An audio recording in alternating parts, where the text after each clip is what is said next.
before we get started, can someone do !join and then a number, please? I don't know if this works. I've been trying to set it up all day, and I'm about to, like, rip my hair out. No, so it's not working. Cool, I hate myself. Wonderful. Love that for me. Unless, wait, 저도.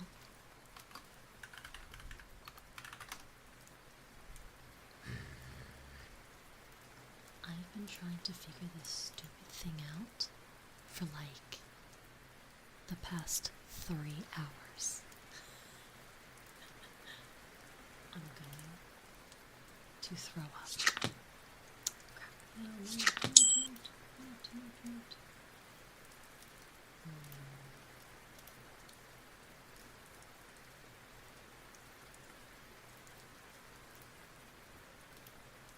I don't know why it's not working. It's weird.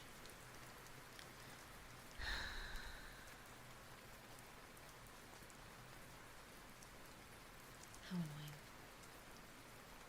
Maybe next time, I guess.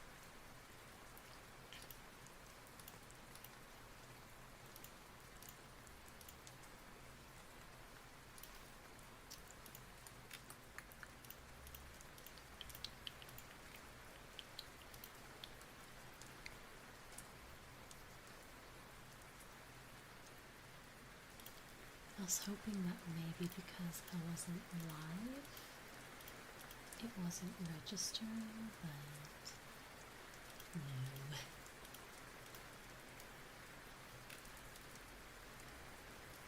It's so weird because it should just work. Because the command should be...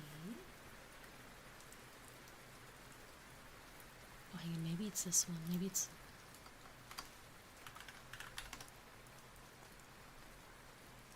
No.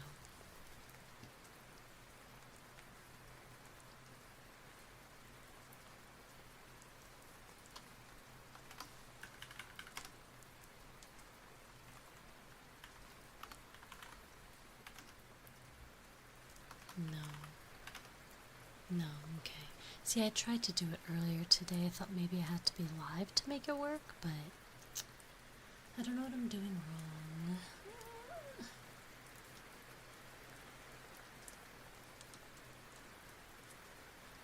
I don't know what I'm doing wrong. It's all there. It's all ready to go. But it's just being a butt. Dang. Sorry, guys. I was really hoping. I was really, really hoping. Oh well, let me just hide it. That way it's not interfering. And I guess in that case I might, move the story text at the bottom then. I can't really see it down there. Oh, where do I put it? Oh, I could put it in front of me actually. There, it can just be in front of me, that's not a problem. Is it a Steam game? No. It's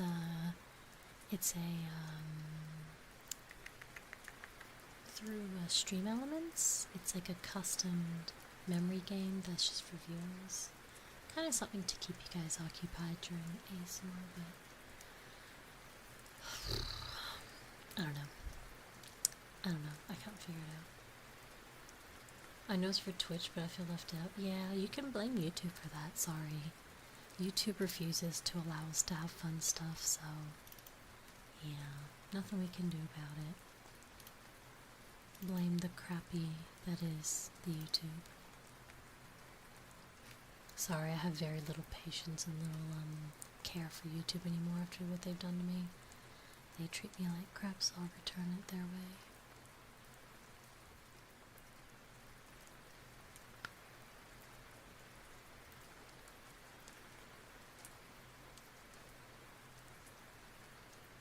Yeah, it says the default commands, ! Start should just start the game. That's weird.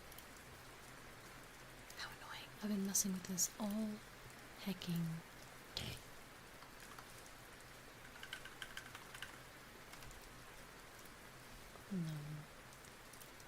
No, it didn't work. Oh well.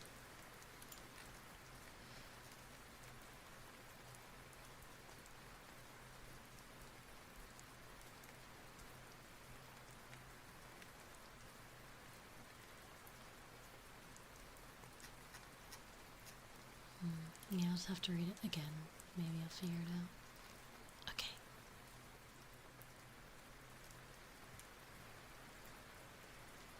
Okay. Commands can be set up. Honestly, it's a lot of effort for YouTube, and like I said, respectfully to my YouTube community, I don't care about YouTube anymore. Like, they've treated me like trash, so I don't want to give them any more effort than I need to.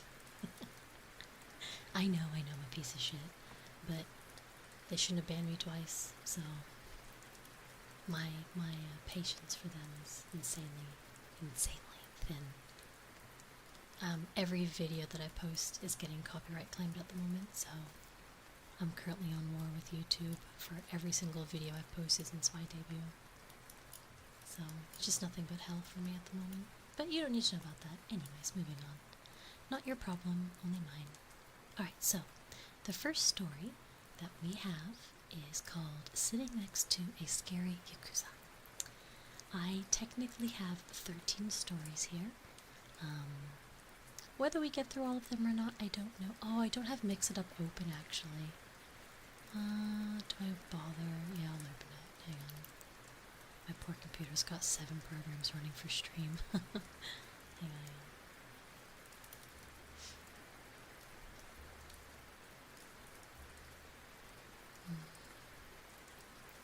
One sec. Just launching. Yeah, being a VTuber is very, very taxing on a computer. Very, very taxing. Unless you has good puder, don't be a VTuber. Wow, why is it taking so long to load?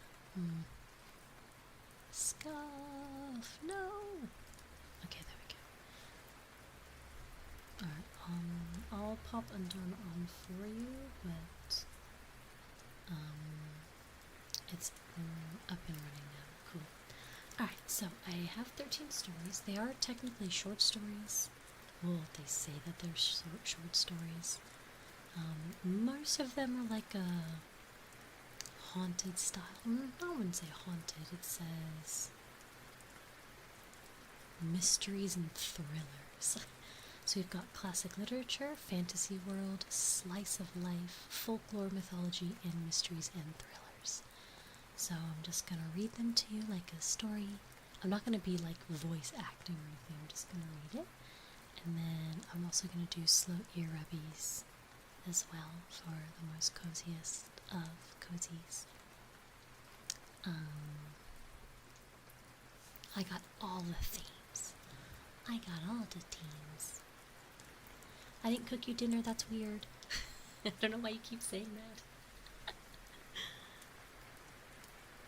Alright. Let's start with some super slow ear rubbies. And then I will start reading your story. I think this one is actually technically the shortest.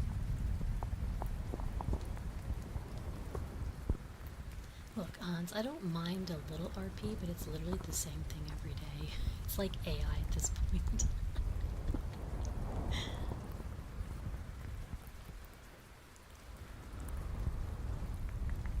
So I'm just grabbing my story. Okay. Grim, thank you for the 9 months. Arigato. Daisuki deyo.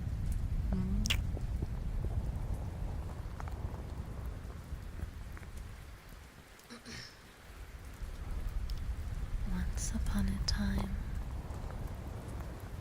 moonlit night in the bustling streets of Tokyo, and there sat a humble businessman named Takashi. He had just finished a long day at work, and the weight of the world had pressed upon his shoulders.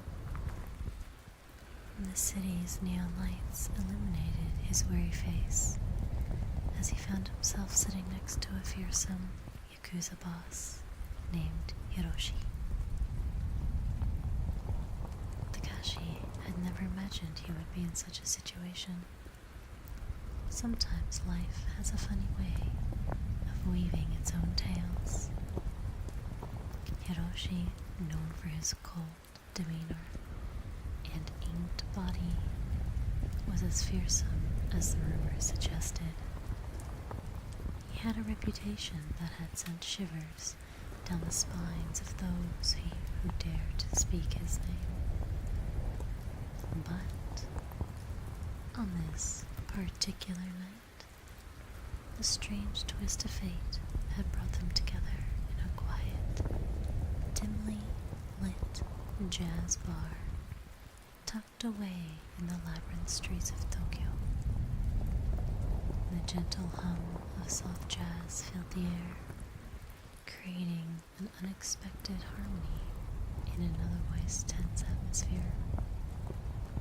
Takashi, feeling a mix of nervousness and curiosity, decided to break the ice. Hiroshi-san, I've heard stories about you. You're a man of great influence and power, aren't you? Hiroshi glanced at Takashi with a faint, enigmatic smile. His eyes, concealed by the sunglasses, seemed to hide 1,000 untold stories. You heard correctly, he replied. His voice was low and measured. As the night wore on, the two men found themselves engrossed in conversation, discussing topics far from the criminal underworld. Hiroshi spoke of his love for classic music, and Takashi revealed his passion for vintage motorcycles. It was a night of revelations, where the lines that usually separate the worlds began to blur. The jazz band played on, and the soothing melodies transported Takashi and Hiroshi to a different realm, a world where they just two men sharing their dreams and fears. Hiroshi, for the first time, felt something different. He had a reputation to uphold, but in Takashi's company, he could be himself without pretense or fear of judgment. Takashi, too, felt a connection he had never expected. Underneath Hiroshi's fearsome facade, he was a man yearning for a different life. They talked about their childhoods, their dreams, and the paths that they had taken. They discovered that they had many more common, more than they could have ever imagined. The night passed slowly, and as the jazz band's final notes faded into the stillness of the early morning, Takashi and Hiroshi realized that they had formed a bond, an unlikely friendship that had transcended past their worlds. With a nod of respect, Hiroshi stood up, ready to leave. Takashi, though reluctant, understood that this was where their paths diverged. Hiroshi-san, I'll never forget this night, Takashi said with sincerity. Hiroshi nodded in agreement. Nor will I, Takashi-san. The Yakuza boss disappeared into the Tokyo night, leaving Takashi with a newfound sense of sincerity. As he made his way back home, he couldn't help but smile, for he had discovered that even the most fearsome individuals could harbor the most unexpected kindness and humanity. And so, Takashi drifted off to sleep with a sense of peace and relaxation, knowing that sometimes, in the most unlikely of places, and with the most unexpected companions, one can find solace and connection in the unlikeliest of places, even next to a once scary Yakuza boss. That one is, I think, the shortest of all the stories.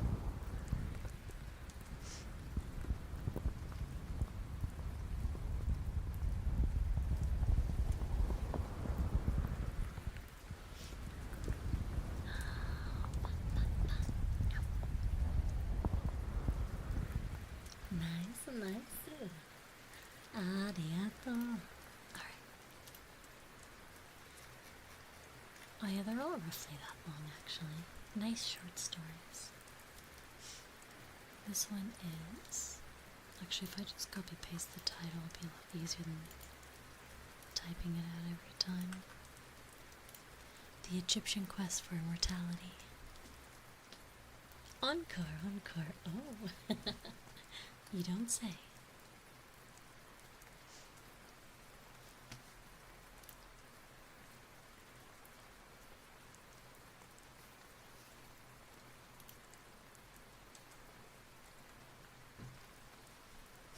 Okay. Story number 2.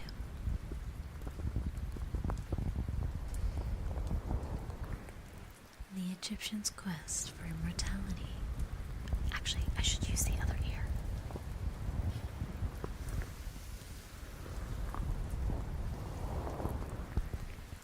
Okay.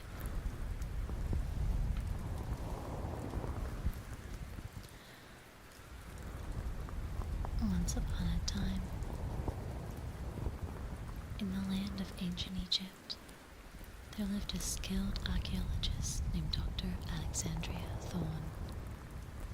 Dr. Thorne had dedicated her life to uncovering the mysteries of the past. And her greatest dream was to unlock the secrets of immortality hidden beneath the majestic pyramids.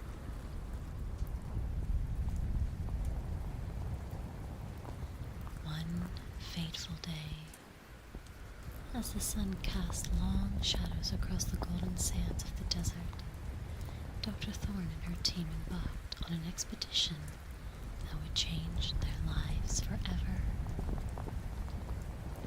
They had received a cryptic message from an anonymous source, hinting at the existence of a hidden chamber beneath the Great Pyramid of Giza, a chamber said to contain the secrets of the afterlife itself. Good toggle. The archaeologists set up their camp near the base of the pyramid, their tents illuminated by the soft glow of the lanterns. As night fell, the stars twinkled above, guiding them on their quest. Dr. Thorne and her team ventured into the pyramid, navigating dark and winding passages illuminated only by the flicker of the lights of the torches.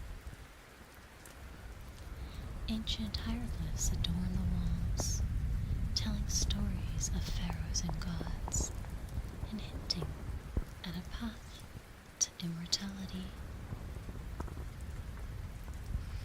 As they delved deeper, they encountered treacherous traps, cunningly hidden by the architects of the past. And Dr. Thorne's heart raced as they carefully stepped over pressure plates and avoided falling sand traps.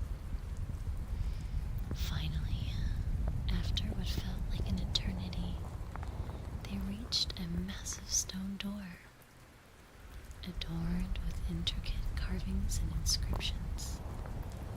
Dr. Thorne's heart swelled with anticipation as she began deciphering the hieroglyphs, slowly uncovering the secrets of the chamber beyond. Inside, they discovered a room bathed in a soft, ethereal light, its walls adorned with shimmering gold and precious gems. In the center of the room stood an ornate, a sarcophagus, encrusted with jewels and inlaid with intricate patterns.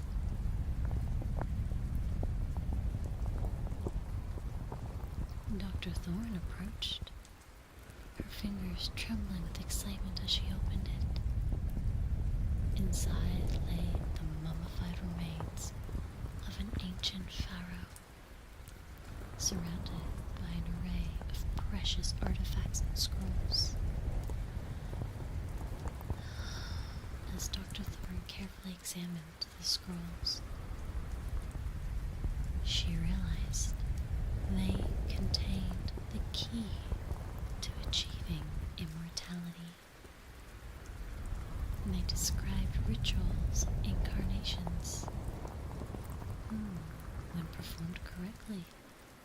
that grant the power to transcend death and life eternally.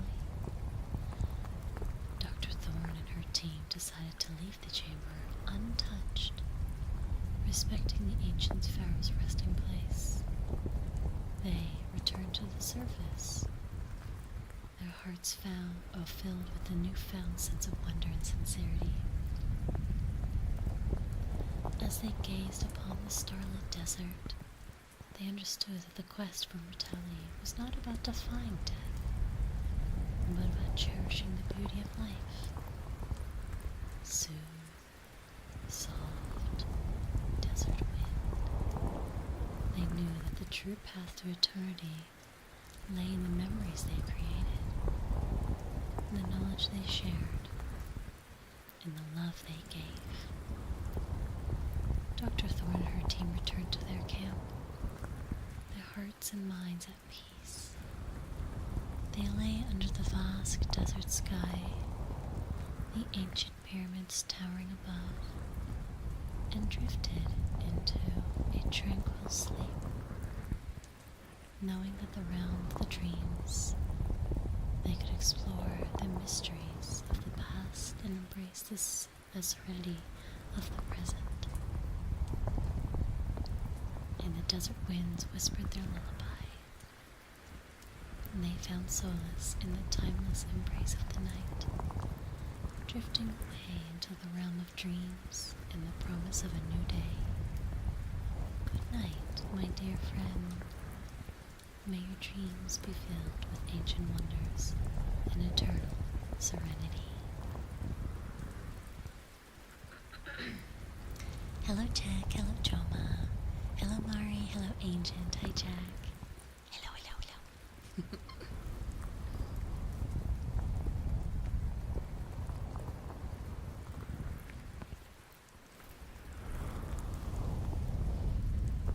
We have so many stories to get through. Hello Siege, welcome on in, hi.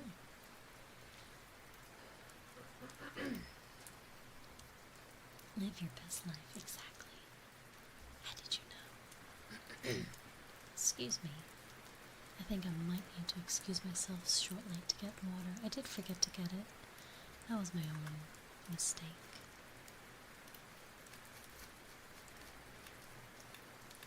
Hi Midnight, hi Joma. So for those that are just tuning in, I'm reading 13 short stories for you tonight. I'm only giving you soft and slow ear-rubbing triggers as like a calming background, and reading stories in my soft-spoken voice that people enjoy listening to so much.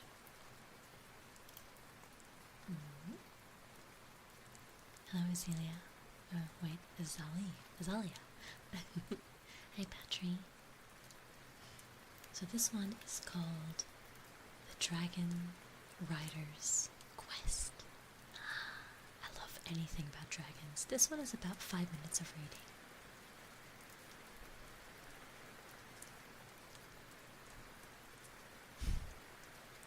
Azalia? Perfect.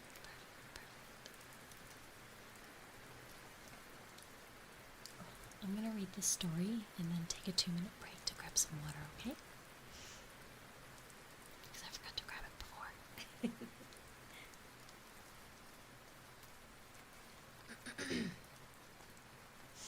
Alright, let's go. Once upon a time, in the sprawling kingdom of Elordia. Oh, hang on. The D's. Eldoria. Okay. Take two. I got the name wrong. Once upon a time, in the sprawling kingdom of Eldoria, where towering mountains touched the heavens, and dense forests whispered secrets to those who dared listen, a young, stable hand named Alara lived a simple yet fulfilling life. Pause. There is a picture with each of these stories. Should I post the picture as well?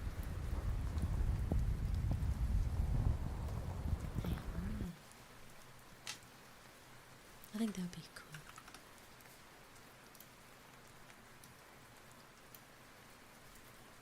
each of these stories has a little picture, so maybe it can just help give you guys an idea. Unfortunately, the first two is, well, too late now, but it was pretty much, the first picture was two Japanese men sitting at like a bar, and the second picture was just a bunch of pyramids with the sunset. And this one is the third picture, a dragon with its rider.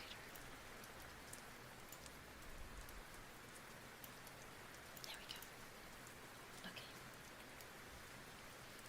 Hi Snowy, hello my darling, hello, hello. I hope you're well. Hi Snowy, I love you so much. We're reading short stories today. I have quite a few to get through.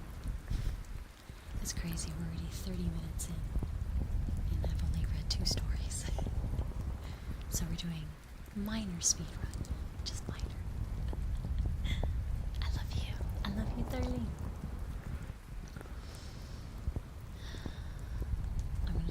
So a young stable hand named Alara lived a simple yet fulfilling life.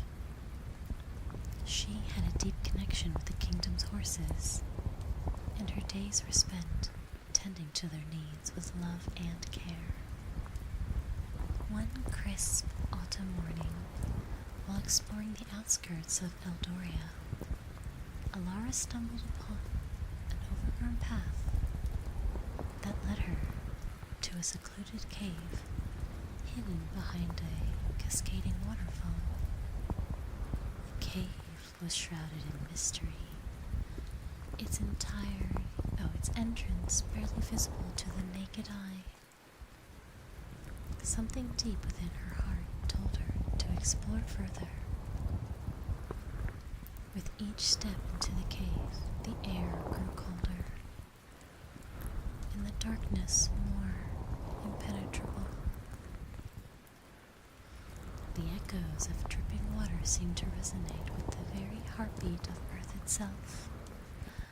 It was then, amidst the shadows, that Alara discovered a sight that would forever change her life. A glimmering, iridescent dragon egg, nestled within an ancient stone cradle.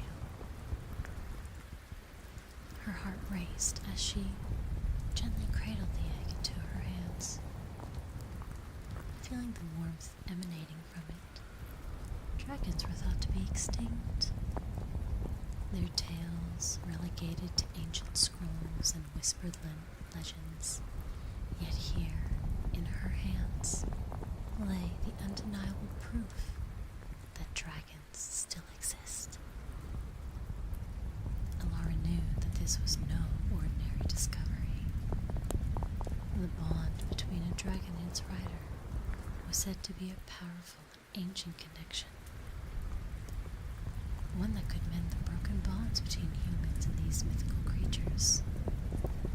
Determined to uncover the truth about dragons and restore that bond, she decided to embark on a quest unlike any other.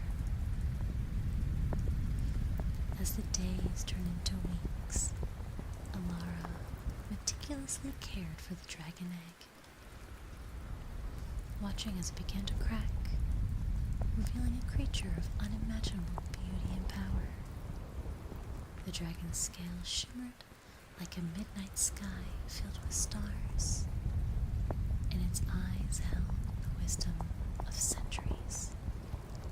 Together, Alara and her dragon companion, whom she named Astrid, set forth on their epic journey. I should have done my name. They traversed treacherous terrains, crossed perilous rivers, and faced daunting challenges. Along the way, they encountered a diverse cast of characters, each with their own stories and wisdoms to share. There was a wise old sage who had once ridden a dragon in his youth, and imparted invaluable knowledge about the bond between dragons and humans.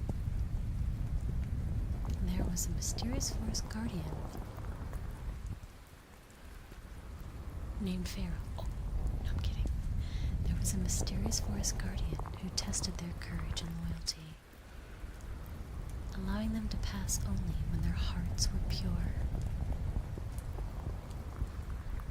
And there were the nomadic dragon whisperers, who shared the ancient songs and stories of their people, deepening Alara's connection with Astrid. As the days turned into months, Alara and Astrid's bond grew stronger, and they soared through the skies, their hearts and souls intertwined, a testament into the enduring connection between humans and dragons. And slowly but surely, word of their quest spread throughout the kingdom, rekindling hope in the hearts of the people that dragons could once again be part of their world. One fateful day, Alara and Astrid discovered a hidden valley, a sanctuary for dragons that had survived in secrecy for generations. It was here that they met the last Dragon King, a majestic and wise creature who held the key to restoring the bond between humans and dragons. With the Dragon King's blessing, Alara and Astrid returned to Eldoria, where they shared their story and the knowledge they had gained with the people.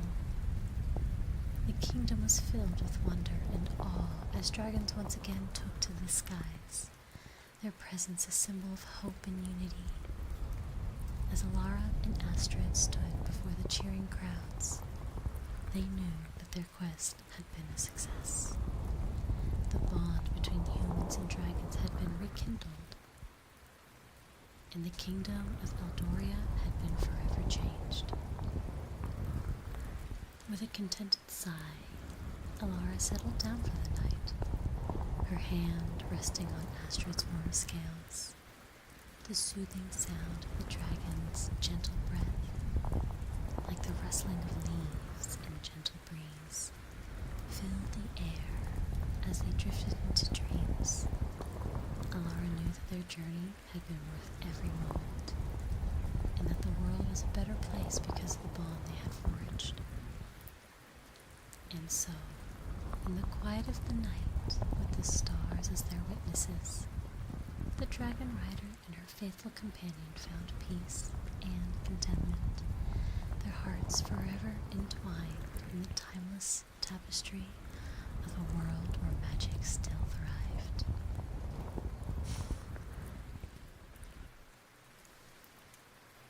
I love dragons, by the way. I'm a sucker for dragons.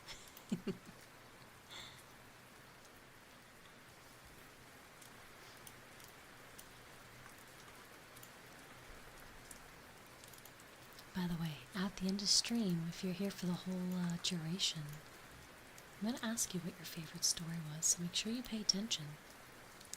It might be hard to remember, but I believe in you.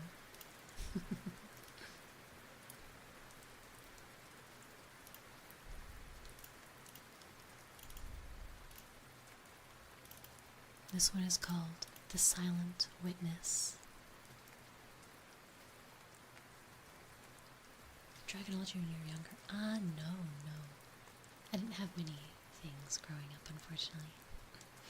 Also, hi Carrie, how you doing? Hi Melvia, how are you? Silent, thank you for the 9 months. Arigato, daisuki deyo. And happy belated birthday. It was, I don't know if it was my morning or my last night. Sorry, I can't remember. But it's Silent's birthday, my mod. So make sure you say happy birthday to Silent. Happy birthday. Now go away and spend the day somewhere else. We don't want you here. You probably have plans though, so, don't feel obliged by any means. Hope you have a great birthday. Go on. Get out of here. Go on. Happy birthday. Your stream was a few minutes behind. Oh no. Refresh. I wanted to say happy birthday a bit earlier, but obviously I didn't want to disrupt the flow of the story, so I was like, must be quiet. This one is another 5-minute reading. Well, it says 5 minutes depending on my pace, so 5 to 6 minute reading. I think most of them average about this time, 5 to 6 minutes. No more than 10. Oh, it's not your birthday anymore? Yeah, get out of here. But hello everyone. I try not to talk to you during the stories because I want to keep it a nice, even, continual story for anyone that is potentially trying to eep, or any VOD watchers that are trying to listen to stories. I don't want to interrupt it too much. But I had to interrupt this one a couple of times because there was literally a forest guardian and a dragon, and I was like, I mean, me? Me? Oh, water. Oh, okay. Chotomate. I'm just gonna quickly grab some water because I'm doing a lot more talking this stream than I usually do. So yeah, chotomate. Let me just, I'll mute and just listen to the rain. 1 minute. Thank you.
Oh, she's supposed to fall asleep. She's not supposed to stare.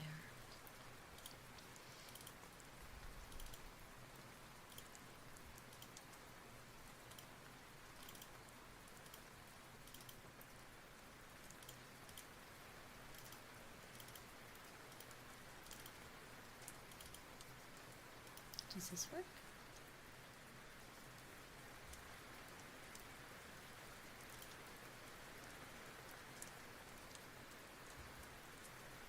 Kind of. It's a bit buggy. That's okay.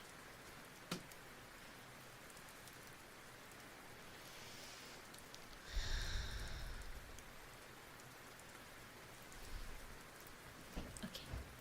She's supposed to like go into sleep mode within like a second of me losing. Her eyes are not fully closing for some reason. That's not normal. They're supposed to stay fully closed. Oh, there we go. Okay, there we go. Okay.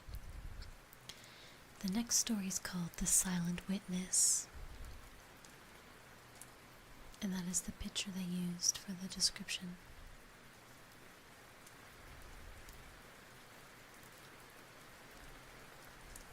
Hi, Andy. Hi, Anthony. So, for those that are just tuning in, during my story reading, I don't talk to chat to avoid immersion breaking, and then we have a conversation between each story. So next story starting now. Once upon a time, in a sleepy coastal town, nestled between two towering cliffs, in the soothing embrace of the ocean, there lived a humble fisherman named Elias. This picturesque hamlet, oh my goodness, this picturesque hamlet, bathed in the silver light of the moon, was a sanctuary for those seeking refuge from the chaos of the world. But even in such serene surroundings, secrets lay hidden beneath the surface, waiting for a curious soul to uncover them.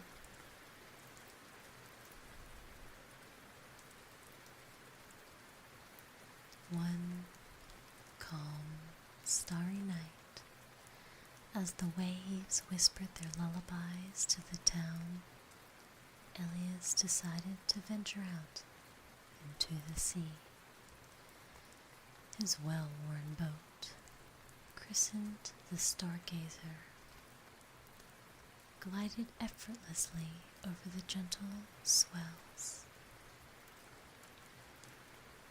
His weathered hands, calloused from the years of hard work, gripped the oars with the finesse of a master.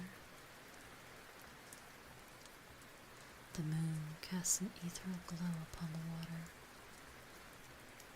revealing a distant silhouette that had sent a shiver down Elias's spine. He followed his instincts, guided by an inexplicable pull towards the enigma sight ahead. As he approached, his breath caught in from his throat, for what lay before him was a shipwreck unlike any other. This shipwreck, an eerie relic from a forgotten era, loomed ominously in the moonlight. The vessel's time-worn timbers creaked like the whispers of ghosts as Elias cautiously climbed aboard. The deck was slick with seaweed, and the air was thick with the scent of salt and decay.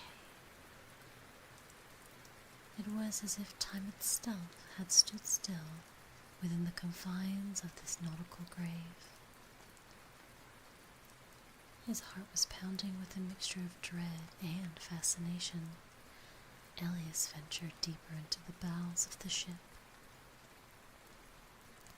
It was there amidst the tangled mess of seaweed and debris that he discovered a chest encrusted with barnacles and almost swallowed by the wreckage. With great effort, he pried it open and gasped at the treasures within. Inside the chest lay a weathered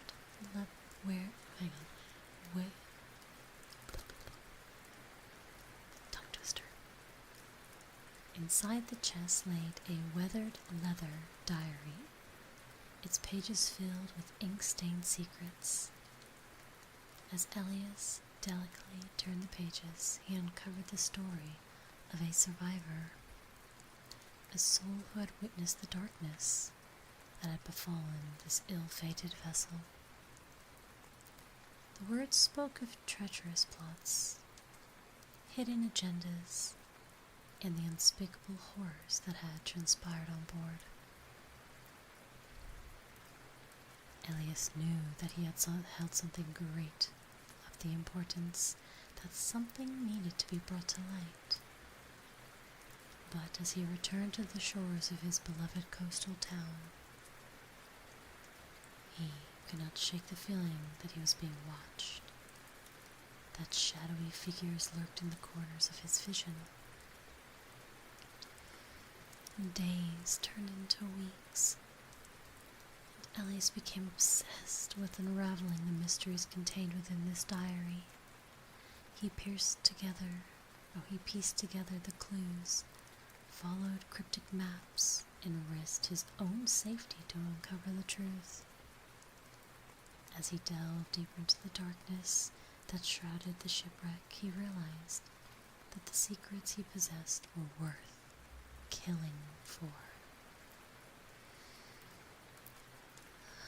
his pursuit of the truth had drawn the attention of a dangerous adversary, a shadowy figure with a network of loyal henchmen.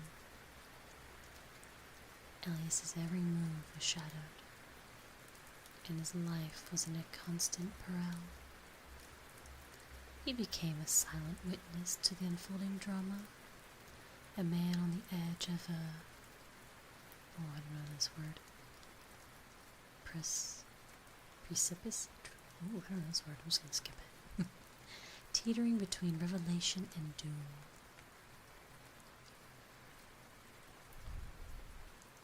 The climax of his journey took him to a hidden cavern beneath the cliffs, where the final pieces of the puzzle lay waiting.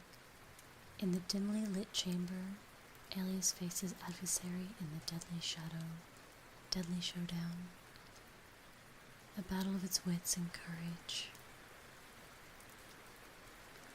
It was a test of strength and cunning, a contest of survival.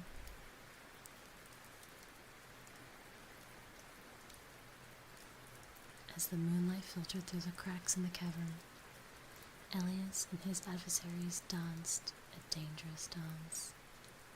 Each move calculated, each breath a test of willpower. And in the end, it was Elias's unwavering determination and his belief in the power of the truth that prevailed. With the secrets of the diary exposed, justice was served, and the shadows that haunted Elias's every step were banished into the night. The coastal town returned to its peaceful slumber, and Elias is wary, but victorious, returned to his life as a fisherman. As you drift off to sleep, imagine the salty breeze and the whispering waves, and let the story of the silent witness carry you away to a world of intrigue and suspense. Know that even in the darkest of nights, the pursuit of truth and justice can lead to a suite of dreams. Sleep well, my dear listener, and may you slumber be filled with serenity and calm.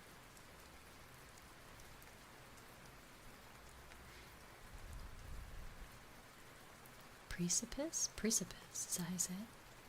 I actually have never heard this word before. It was my first time. I had no idea what it was. I was like, what are they saying? What did he say? Oh, I forgot to rub your ears. Oh, I apologize.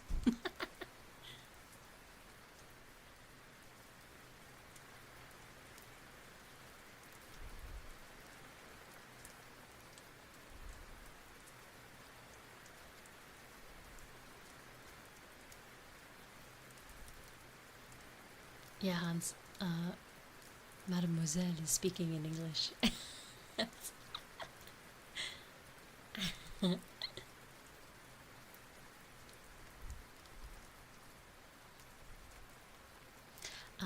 And my name actually, I created my model and my name and my lore prior to reading ACOTAR.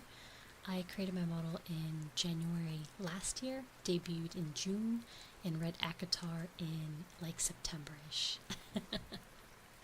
So, a very sheer coincidence between the two.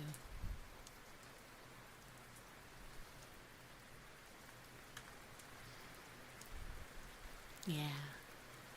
My book, as you can tell, is based off of the book. Poor thing. I like to do a lot of reading, so a storytelling stream seems very fitting.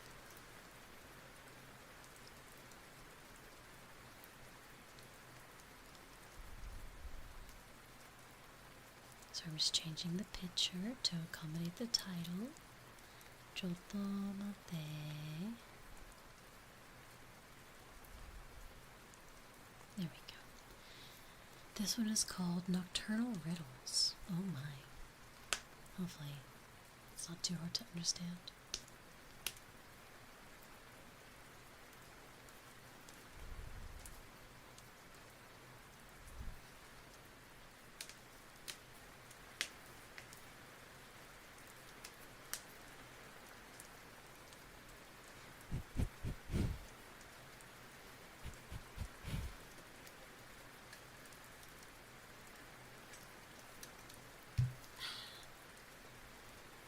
Alright, gonna talk in this ear now. I'm trying to rotate ears with each story. Yeah, okay. This time I'll do the ear rubbies. I won't forget, I promise.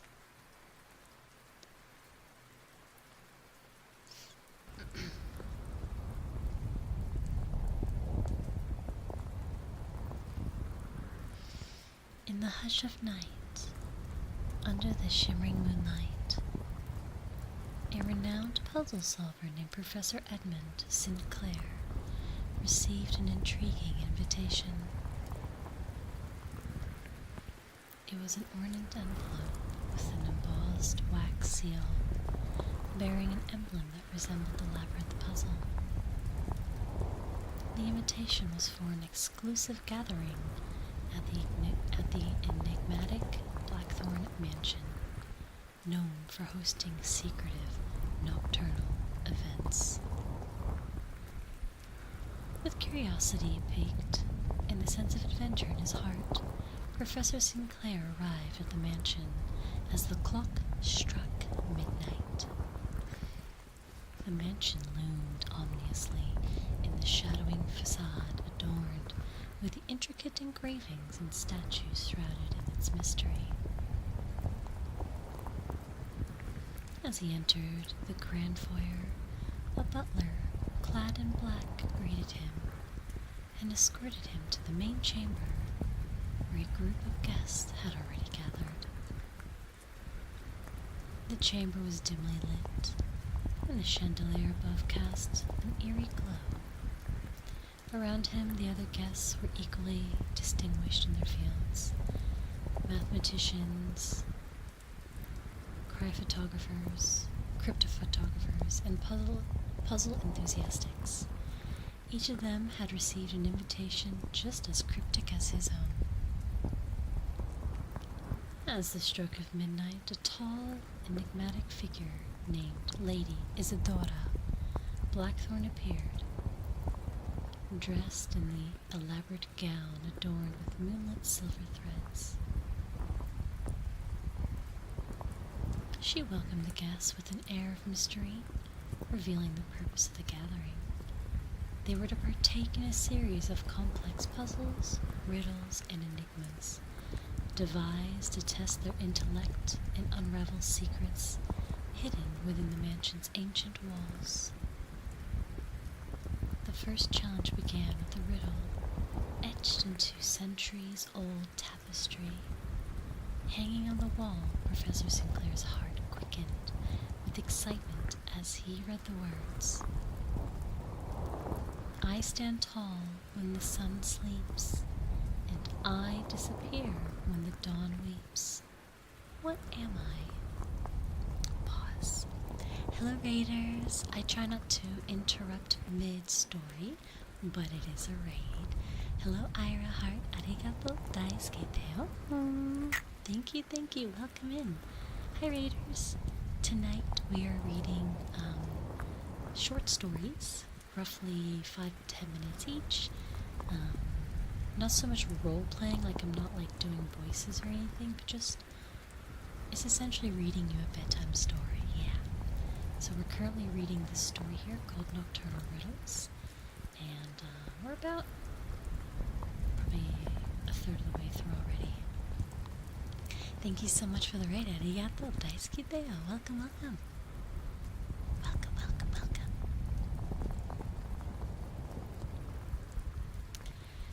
As the participants pondered the riddle, Professor Sinclair's keen mind raced. It was an hourglass, he surmised, a symbol of time. He quickly shared his answer, and the Lady Isadora nodded in approval. The grand clock in the room chimed, signaling their success. The puzzles continued, each one more intricate than the last. Hidden compartments, cryptic codes, and optical illusions confounded the guests. They were all drawn into the enigma of Blackthorn Mansion, eager to prove their mettle. But as the night deepened, a sense of unease settled over the group. Whispers of a dark agenda permeated the air, and sinister secrets began to unfurl. Professor Sinclair's sharp intuition sensed that the mansion held more than mere riddles. It concealed a nefarious plot. He discreetly gathered clues, forming a clandestine alliance with another guest, Dr. Alara, an expert in ancient language. Together, they decoded a cryptic message hidden in the mansion's artworks, revealing a hidden society in the dark intentions. As the final hours of the night approached, Lady Isadora revealed the ultimate challenge, a puzzle so intricate it would determine their fate. In the mansion's grand clock, a colossal mechanical marvel, displayed a countdown timer. To escape the mansion's clutches, Lady Isadora declared, "You must solve this puzzle before dawn, or you shall remain here forever." Professor Sinclair and Dr. Alara and the remaining guests huddled around the clock. The puzzle was a labyrinth of gears, cogs, and symbols, each one a piece of the grand design. They worked tirelessly, their minds racing, working against the relentless march of time. As dawn's first light began to creep through the mansion's windows, the puzzle's final piece clicked into place, and the grand clock chimed in triumph. The mansion trembled, revealing a hidden passage and escape routes. Professor Sinclair and Dr. Alara emerged into the crisp morning air. Free from the clutches of Blackthorn Mansion and its enigmatic society, they watched as the mansion crumbled into ruins, its secrets buried forever. As they walked away, the sun's warmth on their faces, Professor Sinclair couldn't help but smile at the incredible adventure he had experienced. The nocturnal riddles had tested his intellect, his courage, and his determination. And now, as the world awakened to a new day, he felt a profound sense of relaxation and release from the stress of the night's challenges.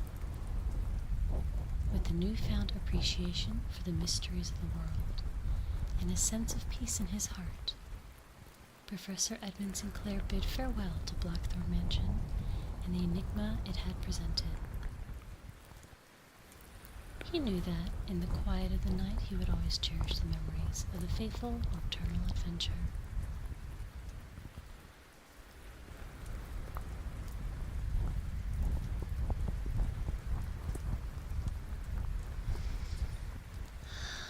The end.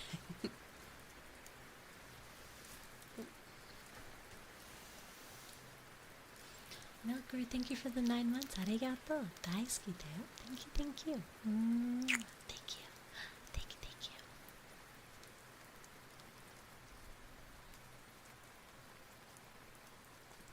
Alright, let's grab the next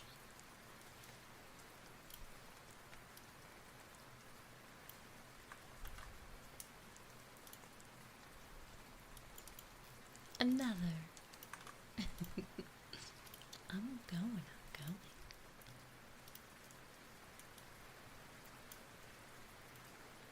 I just have to also grab the picture that it's attached to it, so that way you guys have a visual idea of what the story sort of offers you.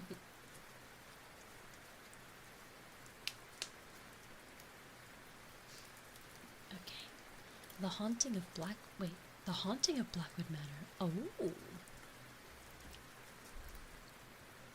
It looks like some of these stories intertwine. Interesting.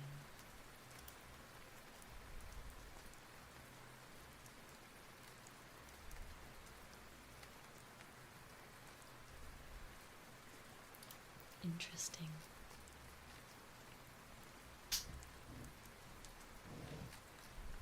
Okay. So this is the haunting of Blackwood Manor, which is kind of like part, maybe the prequel to the story we just read. I don't know.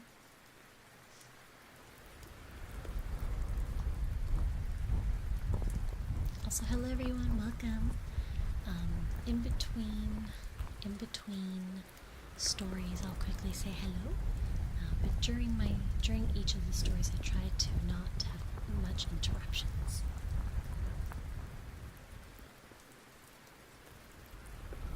Okay. The Haunting of Blackwood Manor. In the heart of the mist-shrouded English countryside, nestled amidst ancient oaks and ivy-clad walls, stood Blackwood Manor, an imposing Gothic mansion with a history steeped in mystery. Many whispered tales of the ghostly apparitions, eerie wails, and otherworldly pneumonia that had plagued the manor for centuries. The legends had attracted thrill-seekers, skeptics, and curious souls alike.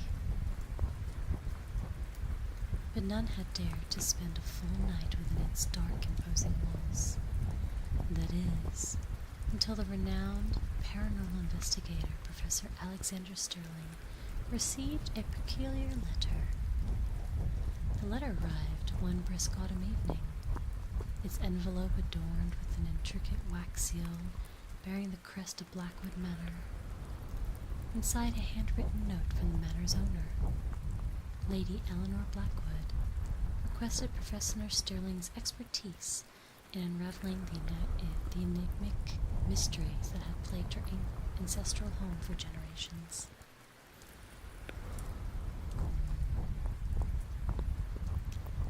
The offer was irresistible to the professor, who had spent his career debunking the supernatural.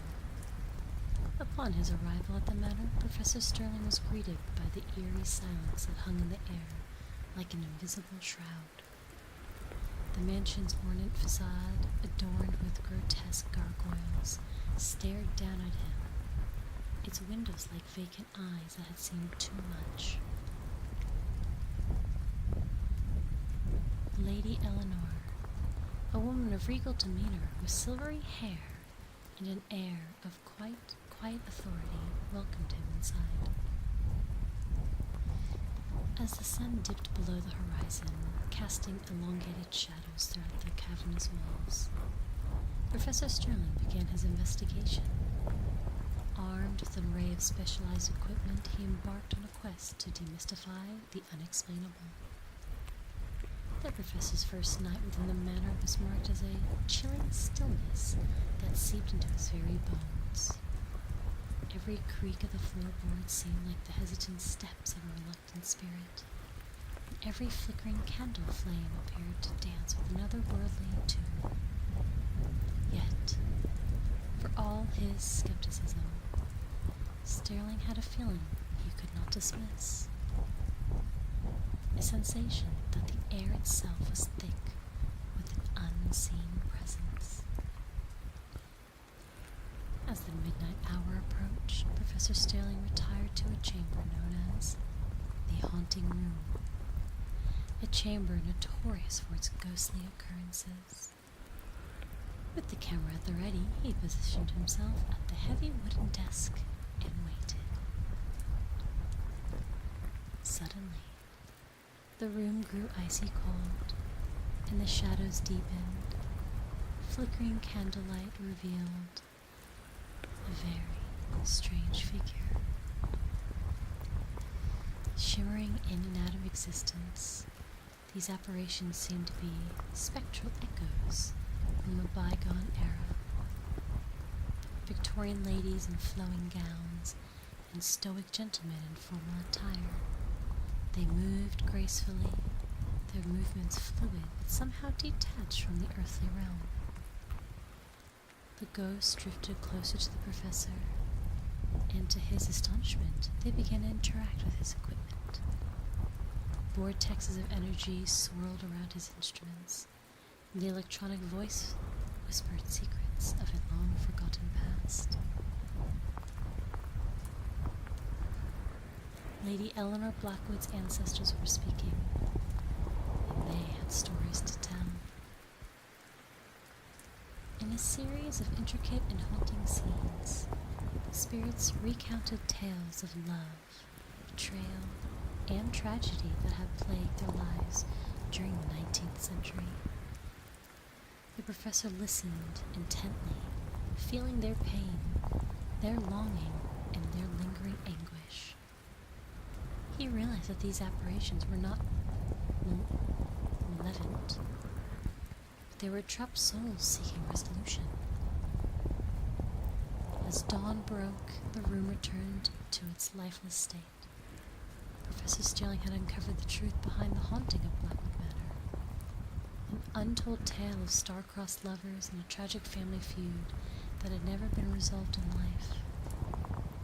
The spirits had found their voice through him, and in doing so, they could finally rest in peace. In the days that followed, Professor Sterling shared his findings with Lady Eleanor, and together they paid tribute to the long-forgotten souls who had once called Blackwood Manor their home.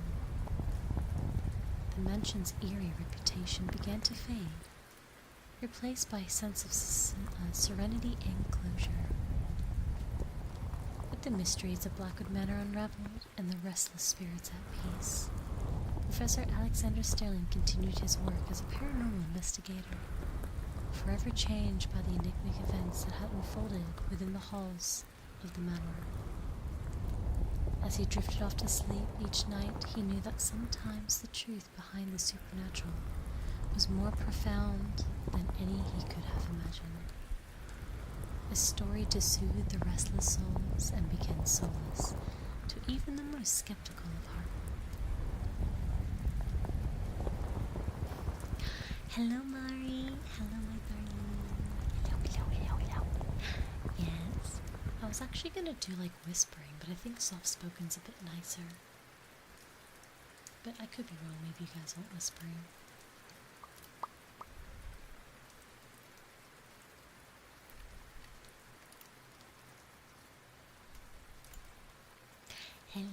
Hello. I have to grab the title and then the image. That way chat has like an idea of what what the story has to offer visually.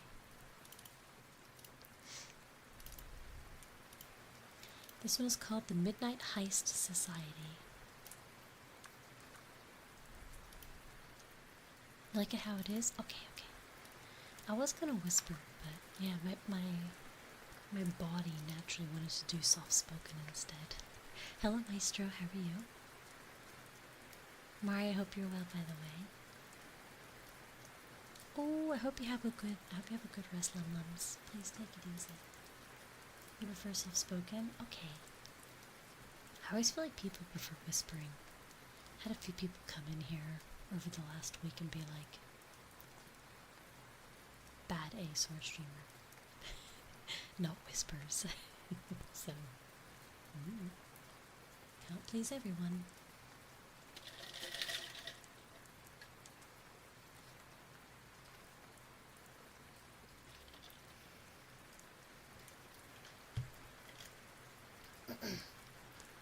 Two? I've never popped a stress ball. You know you could. Are you okay? Please DM me.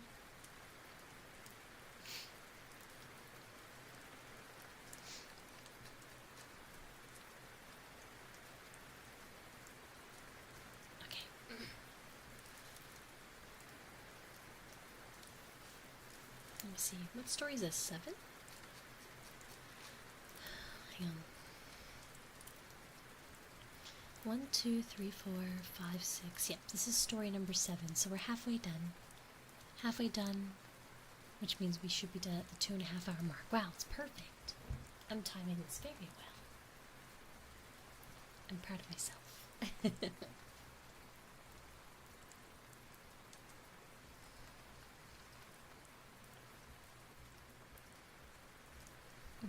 The Midnight Heist Society. Oh, I'll use the other actually. Rotate. Okay. The Midnight Heist Society.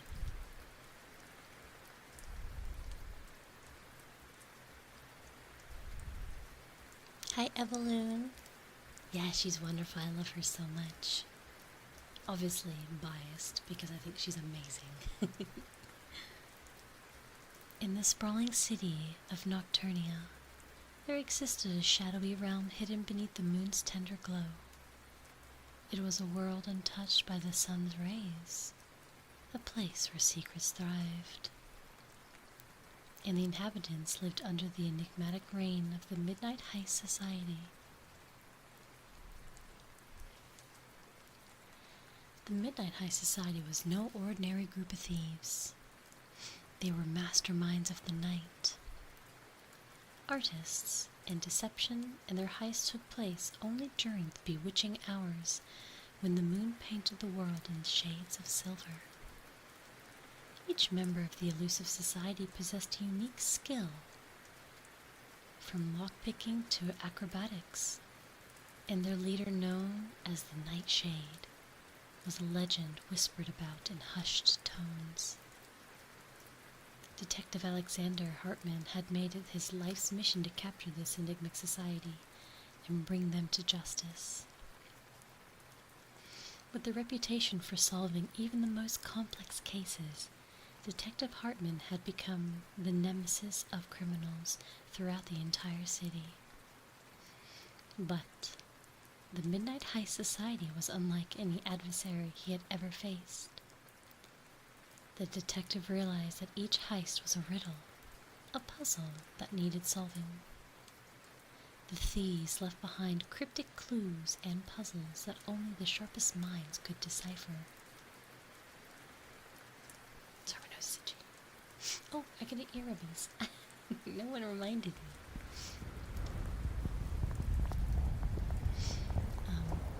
It was as if they were inviting him to a game of wits, a midnight cat and mouse chase that stretched across the city's labyrinth streets.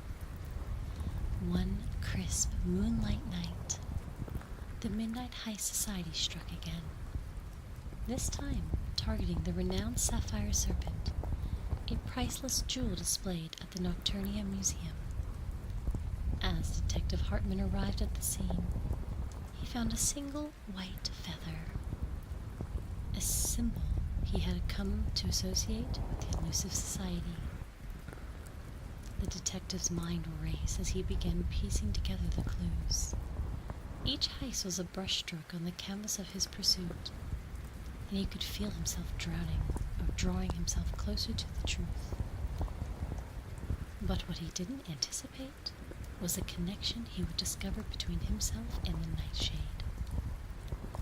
As the chase continued, clues led Hartman to an old abandoned library nestled on the outskirts of Nocturnia. It was there that he finally confronted the Nightshade, a figure draped in shadows and cloaked in mystery. In the dimly lit room, they circled each other like two predators locked in a deadly dance. But as they exchanged words, they unearthed a shocking revelation. The Nightshade was once Detective Hartman's childhood friend, Sophia, who had vanished without a trace years ago. Her reasons for turning into a life of crime were as intricate as the heist she orchestrated. She had become a thief to protect the vulnerable and seek justice against the corrupt elite who had wronged her in the past. Torn between his duty as a detective and the bonds of their shared history, Hartman found himself at a crossroads. He had to make a choice. Continue the chase and apprehend the Nightshade, or delve deeper into the past to understand the motives behind her actions. Under the pale moonlight, they forged an unexpected alliance. Detective Hartman would help the Nightshade expose the corruption that had driven her to a life of crime, and in return, she would surrender herself to the law once justice was served. As the Midnight High Society unraveled the web of corruption that gripped Nocturnia, the city began to heal. The moon's gentle radiance now symbolized not only mystery, but also hope and redemption. And so, beneath the ever-watchful gaze of the moon, the city of Nocturnia saw the rise of an unlikely partnership, where the detective and the thief works together to bring about a brighter day. While their midnight cat-and-mouse game turned into a story of forgiveness, redemption, and the enduring power of friendship. As you drift into the slumber, remember that even in the darkness of times, the moon still shines, casting a gentle glow that can reveal hidden truths and mend broken bonds. And in your dreams may you find courage to chase your own mysteries and uncover the connections that bind us all together. Good night, dear dreamer. Yeah!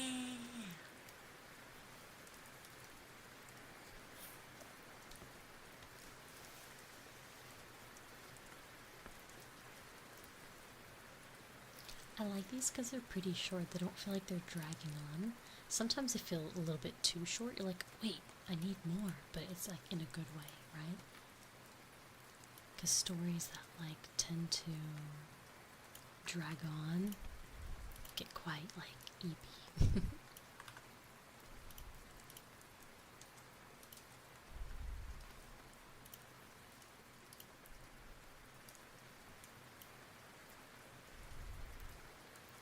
Hi, Undyne.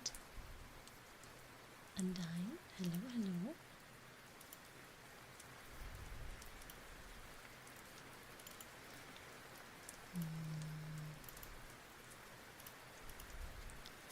The Enigma of Whispering Pines. Ooh, a forest. Scary. This one says it's only 3 minutes. This one's a super, super short one. I like it. Oops.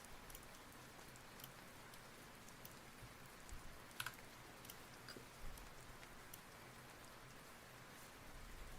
No worries, Solid. Have a good night. Thank you so much. Arigato. Thank you, thank you. Short and sweet. I like him short and sweet, Sin. Reading speed run.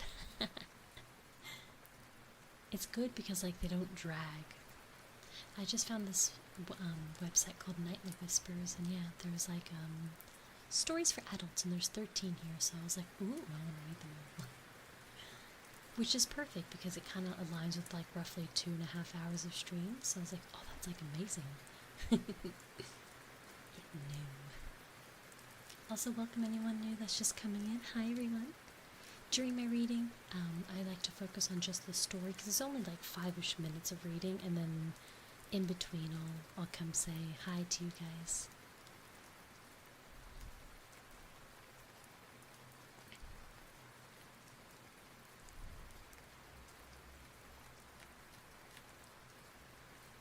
Okay.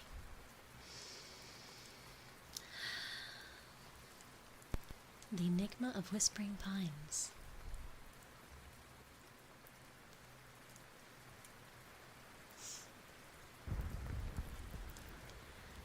Amidst the towering peaks of the Appalachian Mountains, within the dense forest of ancient pines, lay the secluded town of Whispering Pines.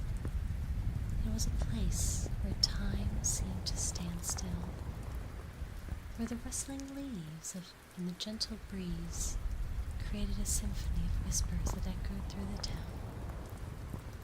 Whispers that spoke of secret, long-buried mysteries that had eluded the grasps of time itself. Into this enigmatic enclave came the retired detective Samuel Thornton, a man of formidable intellect and an insatiable thirst for solving the unsolvable.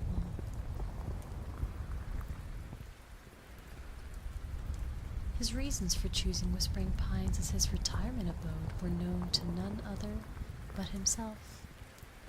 but it was clear that he was drawn to this town by an inexplicable force, a force whispered in the wind. As Samuel settled into his rustic cabin on the outskirts of town, he couldn't help but be intrigued by the eerie whispers that pervade in the air. It was through the very pines that gave the town its name, held the secrets of the universe with their ancient branches. Each night the whispers grew more pronounced, tantalizing him with their elusive nature, driven by an unquenchable curiosity. Samuel embarked on the quest to uncover the truth behind the enigma of Whispering Pines. He began conversing with the townsfolk, who, at first, were hesitant to reveal their innermost secrets.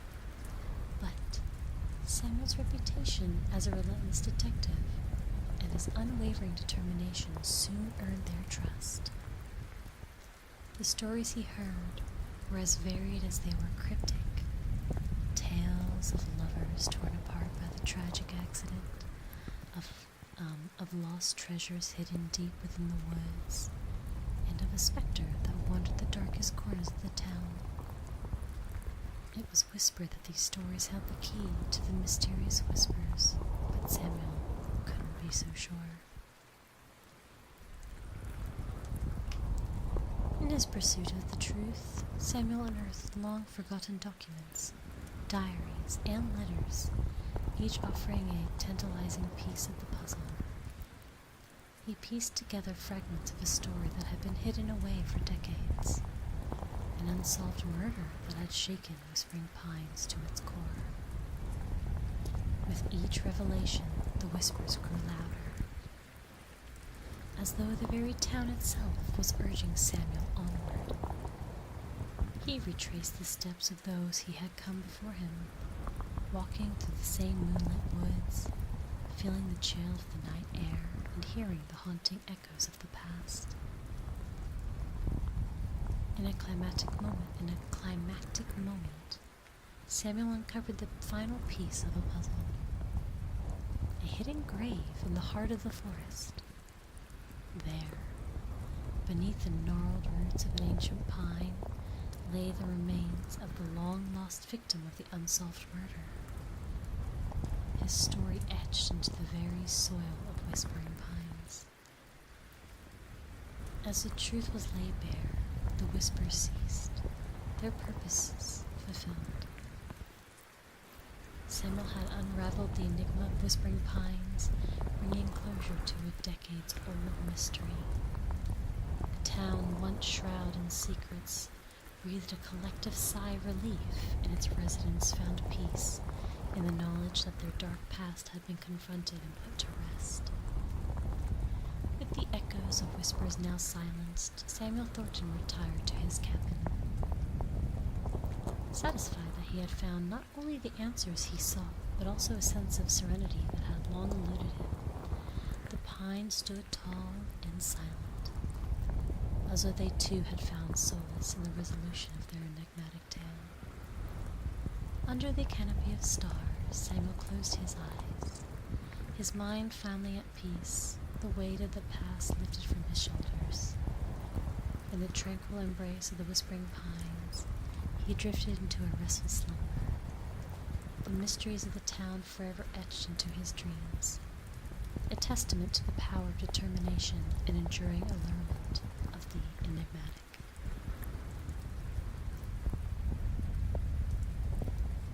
You did some reading towards the end of 2024, didn't you? I'm sure I remember one about a drag. No, we didn't really do any story reading last year, no. Not me. I mean, I do like dragons, but nothing about a dragon slayer either. Close, but also not quite.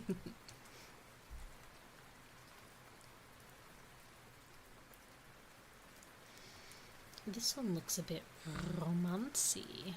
5 minutes.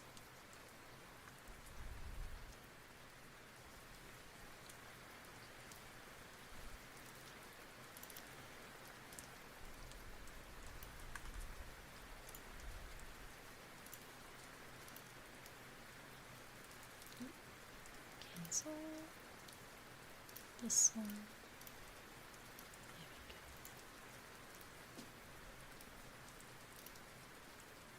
we go. Oh, sugar, I clicked the wrong one. There we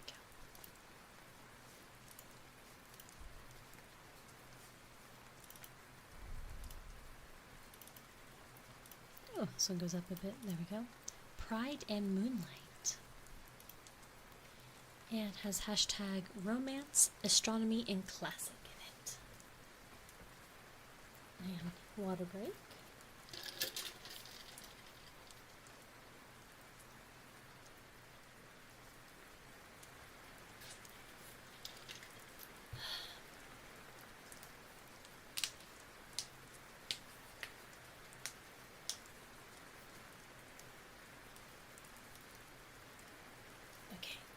Sorry, I was just stretching.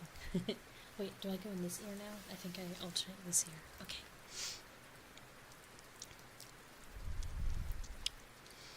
So it says this one's 5 minutes. It's a little bit longer than the last story. Last story I think was the shortest.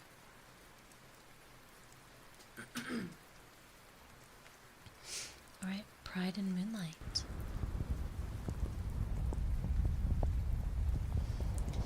Once upon a time, in a quaint town, nestled amidst the rolling hills and lush green meadows, there lived two remarkable individuals, Elizabeth Bennet and Mr. Darcy. They were not strangers to each other, having crossed paths on numerous occasions at various social gatherings in Cerise. However, their encounters were often marred by a certain air of tension, fueled by their mutual pride and prejudice.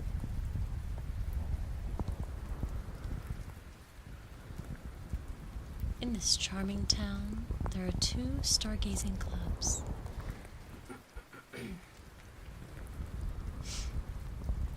Both renowned for their dedication to the celestial wonders that adorn the night sky. Elizabeth was a proud member of the Stellar Dreamers, a club known for their warm camaraderie and the open-hearted discussions about the cosmos. Mr. Darcy, on the other hand, belonged to the astronomical aristocrats, a club esteemed for their vast knowledge and skill, but infamous for their haughty demeanor.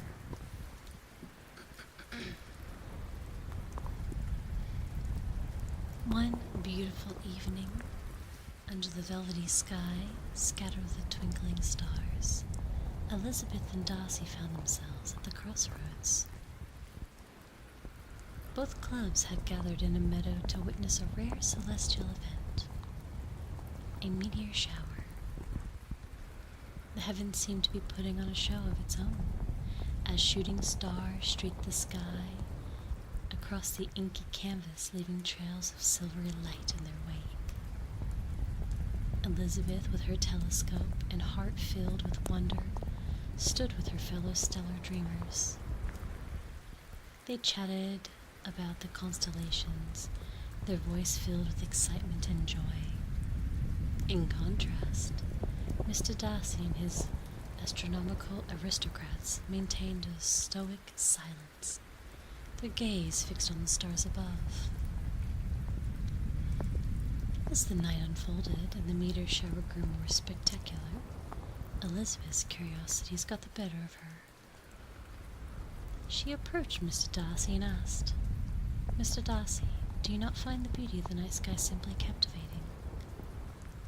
Mr. Darcy, somewhat taken aback by her approach, replied with a hint of reservation, "Indeed, Miss Bennet, the stars hold a certain allure, though they pale in comparison to the mysteries of the universe."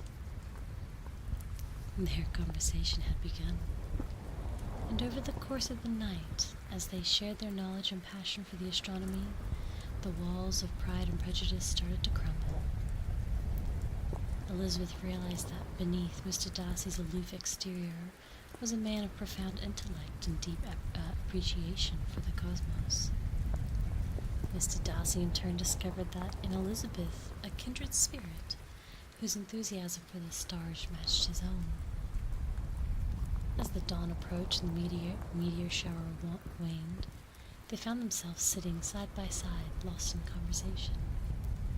The rivalry between their clubs seemed insignificant in the grandeur of the night. In that peaceful moment, they shared stories of constellations and galaxies, dreams and aspirations. Over the following weeks, Elizabeth and Mr. Darcy continued to meet under the moonlight sky, discovering not only the wonders of the universe, but also the wonders of each other's hearts. Their pride and prejudice had given way to much mutual respect and admiration. One fateful night, as they gazed at the moon hanging low on the horizon, Mr. Darcy took Elizabeth's hand and said, "Miss Bennet, I have found you in a celestial companion whose light has illuminated my life in ways I've never imagined." Elizabeth's heart fluttered as she replied, "Mr. Darcy, under this moonlight, our differences have faded into insignificance. I, too, have found a kindred spirit in you, and my heart is bound to yours, just as the stars are bound to the night sky." And so, under the watchful gaze of the moon, and surrounded by the mysteries of the cosmos, Elizabeth Bennet and Mr. Darcy found a love that transcended past pride and prejudice. They continued to explore the wonders of the universe together, their hearts forever intertwined like two celestial bodies in a dance through the infinite expanse of space. As they lay together on a blanket, gazing at the stars, their souls were at peace, and the stresses of the world melted away. The night whispered its secrets to them, and in each other's arms they found solace, tranquility, and a love that would shine as brightly as the stars in the night sky for all eternity. And so, with their hearts intertwined to the moon as their witness, they drifted off to sleep, knowing that they had found their own piece of celestial perfection in each other's arms. Ooh la la. Cute. A romantic one. Bad boy Ryan. You are such a bad boy.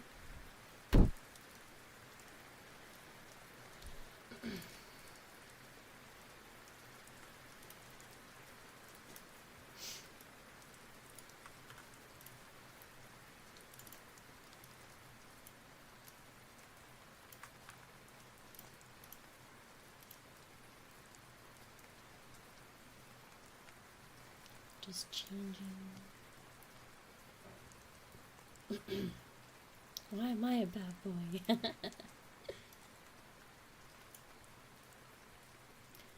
Oof, 2 Ryans. Unfortunate.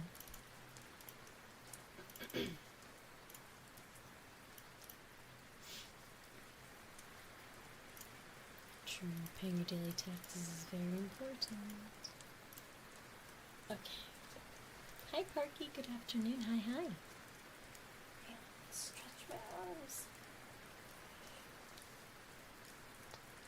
Oh. My glasses on too. Hi, BR. Hope you're doing well, by the way. Hi, Catho. Hi, Zip. Hi, Parky. Hi, Ancient. Hi, Wedge. Just in case I missed anyone, hello, everyone. Hello.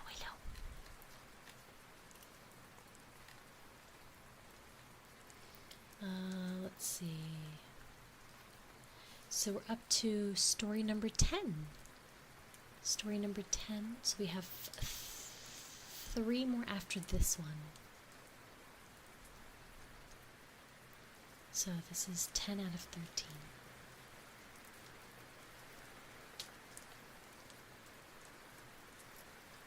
This one is titled Vampire and Nightlife. Ooh.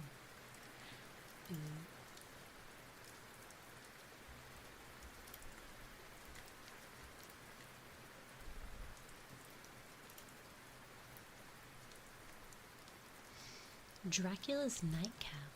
It almost sounds like a comedy. Okay.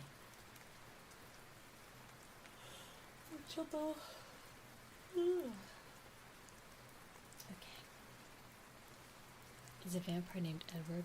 If it was, I would have to change it because I refuse. I refuse. Okay. Let's get started.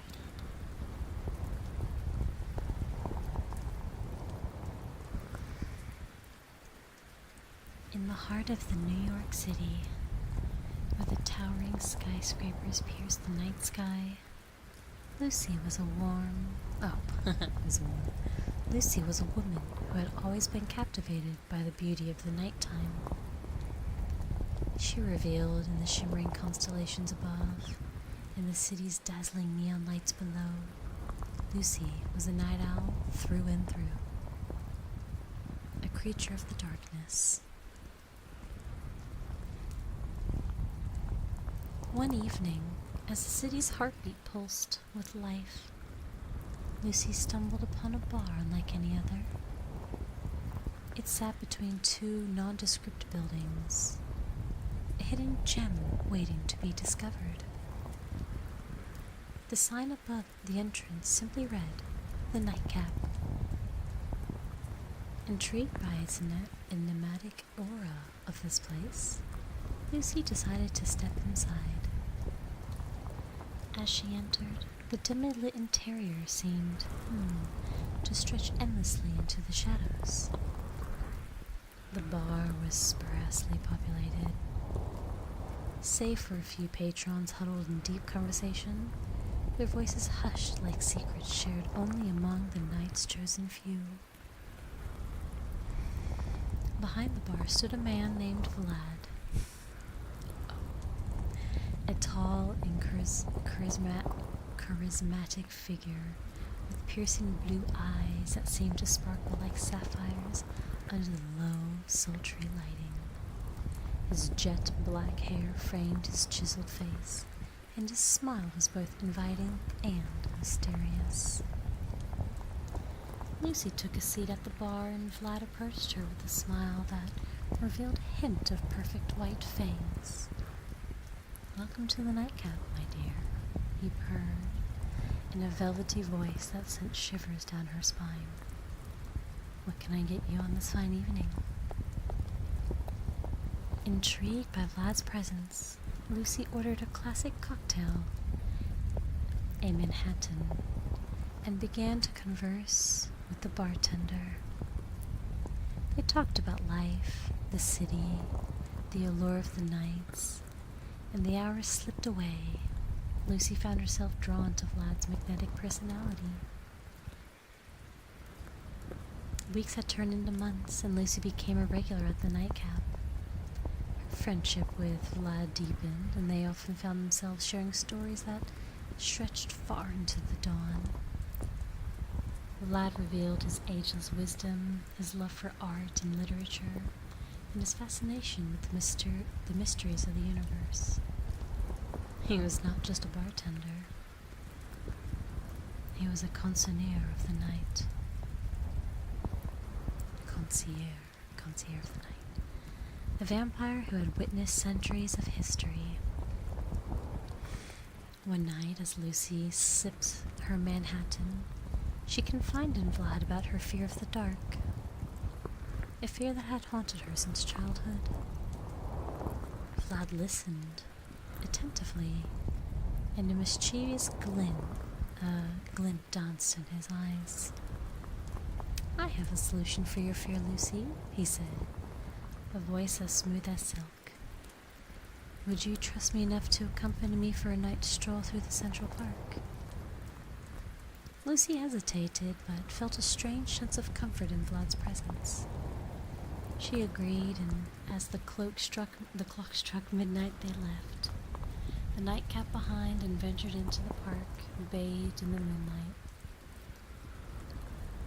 Under the canopy of trees, Lucy felt fear begin to dissipate as Vlad guided her through the dark, the enchanting paths, he shared his stories of his century-long existence, the lives he had touched, and the beauty he had witnessed in the stillness of the night. As the night waned and the first light of dawn broke the horizon, Lucy realized that her fear had transformed into fascination and wonder. Vlad had shown her the beauty of the nighttime, the world hidden beneath the veil of darkness. Over time, Lucy's bond with Vlad deepened. Transcending mere friendship, they shared a love that was as timeless as the night itself. And together, they embraced the beauty of the darkness. In the heart of New York City, Lucy's fear of the dark became a distant memory, replaced by love for the night and a connection with a vampire named Vlad, who had not only conquered her fear but also stolen her heart. As the city's lights continued to sparkle and the stars above shimmered with age-old wisdom, Lucy and Vlad knew that their love story was destined to be eternal as the night itself, forever celebrated at the nightcap where the beauty of the night came alive. Oh, that's it. Wait, this one actually ended too shortly. Oh no! He has to turn her! Oh my god, I need to write, like, part 2. Oh. No!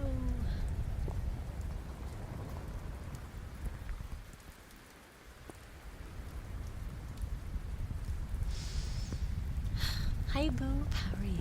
Oh, man. I was really hoping he was gonna, like, turn her, because it said there that their love was forever, or, like, eternal. But, like, how can it be eternal? She's human. She's gonna die. She needs to be turned. Rip. Rip.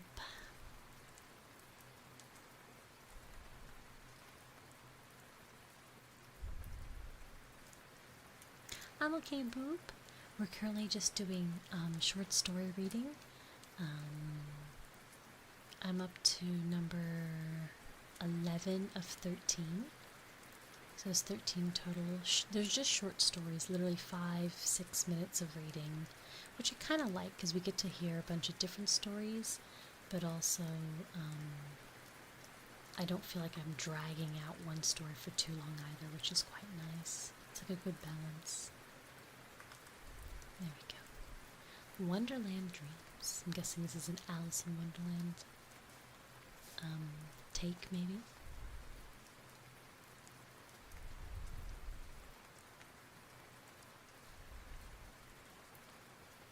Call of the Night. Oh! I actually haven't watched too much anime, unfortunately, so I'm a bit out of the loop. Hi, buddy. Hi, goat. Hello, hello.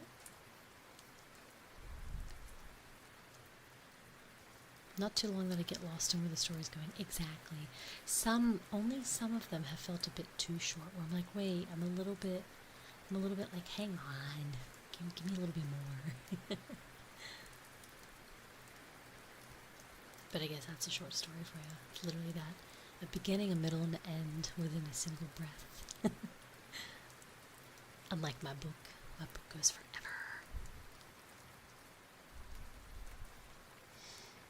So we got 1, 2, so we got 2 more after this. So this is our 11th out of 13th book. Story. This one's called Wonderland Dreams. Now, also, FYI, I have not read any of these stories until right now, so I actually don't know what these stories are about. I just found this website, and I did the very quickest glance at, like, the first 2 of them. Like, I'm talking, like, very quick glance. And I'm like, okay, yeah, these are nice and short. Like, this one says it takes 4 minutes to read, you know, so I was like, okay, I like this. And I was like, let's read all of them tonight. So, yeah. Yeah, I have no idea what these stories are myself. That's why when I was like, wait, hang on, he didn't turn... That's why I think I was so surprised by the vampire one. I was like, wait a minute. He said forever, but she's human. That one I felt was just a little bit too short. I needed a little bit more information. But yeah, no, I have not read these before, so that's why some of the words I kind of stumble on, because I'm like, wait, how do I pronounce this word?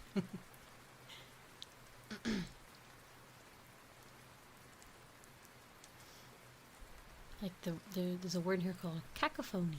Never heard of that word before. But let's give it a go. Wonderland dreams. I'll go in the other ear.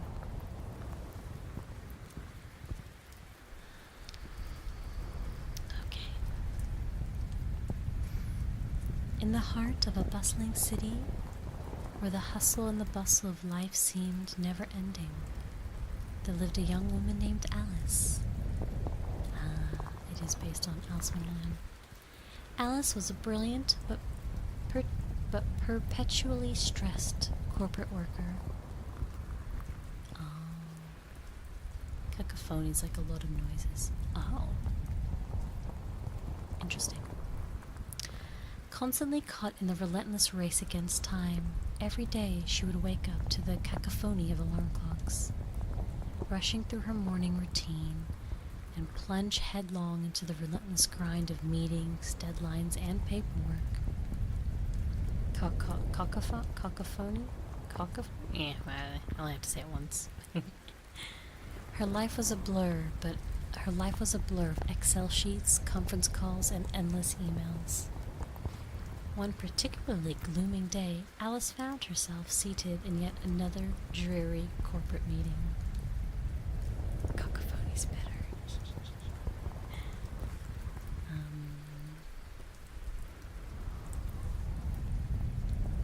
Where am I up to? The meetings threatening to engulf her as her boss droned on about quarterly targets and profit margins. Alice's eyelids grew heavy and a yawn escaped her lips. She couldn't help it. The meeting was simply too dull. With a sudden jolt, she awoke to find herself in a place far removed from the confines of the conference room. She was standing in the midst of a lush, vibrant forest, where the trees seemed to shimmer with an otherworldly luminescence. The air was filled with sweet scent of wildflowers, and a gentle breeze rustled through the leaves like a soft lullaby. Startled and disoriented, Alice tried to gather her bearings when a peculiar sight caught her eye. There, before her, was a petite, waist-coated rabbit with a pocket watch, scurrying along and muttering to itself, oh dear, I'm running late." It was the White Rabbit, and Alice instinctively began to follow him. She ventured farther into the enchanting forest. Alice encountered one eccentric character after another. There was a Cheshire cat who grinned mischievously from a branch of a tree, leaving only his grinning face behind. The Mad Hatter and the March Hare were engaged in a never-ending tea party, where time seemed to stand still, and the Dormouse dozed peacefully in a teapot. And then there was the Queen of Hearts, who ruled with an iron fist and insisted on playing croquet with flamingos as a mallet. Amidst the whimsy and the eccentric of Wonderland, Alice felt her stress began to melt away. Each moment seemed to stretch into infinity, allowing her to truly savor the magic of the present. She danced with the flowers and shared riddles with the caterpillar, my goodness, and even joined the White Rabbit in a round of croquet, all while wearing a grin that mirrored the Cheshire Cat's. But as the day wore on, Alice realized that she needed to find her way back home, to the world she knew. She approached the White Rabbit and asked, "How can I return home?" The White Rabbit, with a twinkle in his eye, replied, "Home's where you make it, my dear, and sometimes it's right where you are." With those words, Alice closed her eyes and took a deep breath, allowing herself to fully embrace the wonder of Wonderland. And as she did, the world around her seemed to shift and shimmer. And when she opened her eyes again, She was back in the dull meeting room, but with the newfound sense of calm and clarity. From that day on, Alice approached her busy life with a different perspective. She learned to slow down, savor each moment, and find magic in every day. Wonderland had taught her that sometimes the most extraordinary adventures can be found in the ordinary moments, and that key to happiness lies in embracing here and now. As she drifted off to sleep each night, Alice would smile knowing that her dreams could transport her back to Wonderland, where the stresses of the world could melt away and magic of the moment would always be waiting.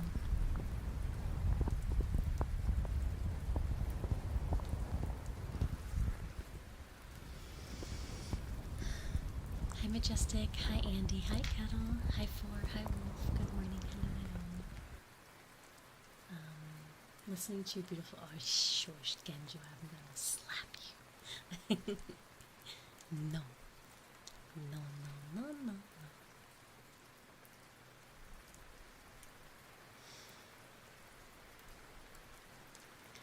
Alright, looking at the last two stories.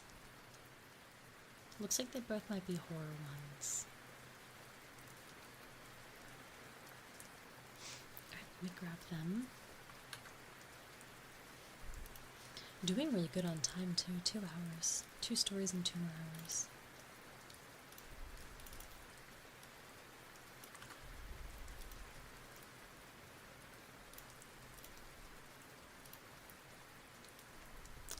Tomorrow and next Tuesday, I have to go into work an hour and a half earlier. I have to be there at like 7 a.m.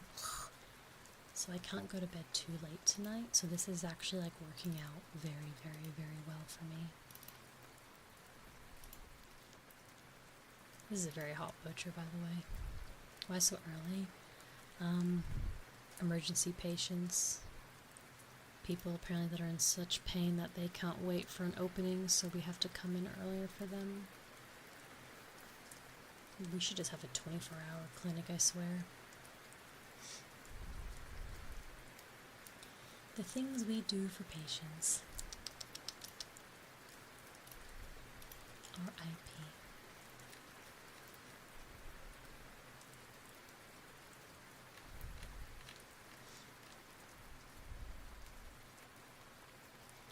I mean now, yeah, but now I'm stuck doing like a big day, 7 to 5. I'm doing 10 hours tomorrow and then 10 hours on Tuesday. It might just be a butcher works at night. True, but true. It could just be, it could be a misunderstood genuine butcher. True. Not a doctor, but I am a nurse. Dental nurse. Brush your teeth. Same sort of line of work, but instead of the body, I specialize in one area. It's easier. Yeah.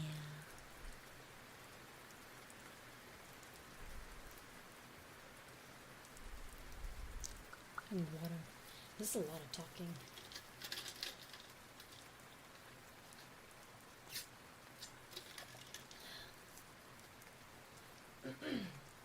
Usually when we do ASMR stuff, because we're very trigger focused, I get breaks of like just being quiet and just doing triggers, but it's been non-stop.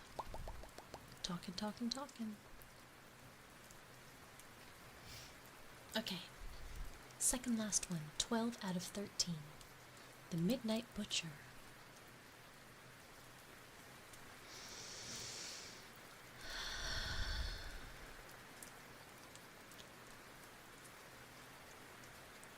Oh, Kath. I was just about to start and read your message. Mouthwash is good to do. So mouthwash, we actually have this conversation quite often with patients. Brushing your teeth and flossing your teeth every single day is completely the most important must do every single day no matter what. Mouthwashing is more of like a sense of fresh breath, that cleanliness feeling, and just helps sort of like loosen up any plaque or anything that's sort of like building up. I usually hear the dentist say things like, mouthwash like 2 to 3 times a week, but floss and brush every day. So the way that you're meant to do it is like you brush your teeth to get rid of like the layer of plaque buildup. Then you floss your teeth because you're getting all that excess between the teeth and under the gum line that you can't reach with your toothbrush. So you use the floss to help get it out. And then you use the mouthwash, because how like when you pull something like out of your teeth, it sort of like lingers in like your gum line or something, like you can feel it with your tongue. So then you get the mouthwash and do a really, really good rinse, and then that's meant to like loosen up and get rid of those excess bits. But mouthwash doesn't need to be done every day, but about 3 times a week, kind of like when you wash your hair. I know for myself personally, I wash my hair 3 times a week. I have a shower every day, but I wash my hair purposely on Tuesday, Thursday, and Saturday. So then that way, because if I wash my hair too frequently, my natural oils in my hair build up, and then it causes like an over buildup of oil because my hair is getting like too clean, like it's cleaning out all of the natural oils. So yeah, it's person by person basis. Yeah. Oh, I use a pixter for one tooth. Just one. But I use floss for my primarily clean. As someone has 2 teeth replaced with implants, keep your teeth clean. Yes, implants are very expensive. Obviously, it's very country dependent on cost, but here it's about $7,000 per implant, so yep.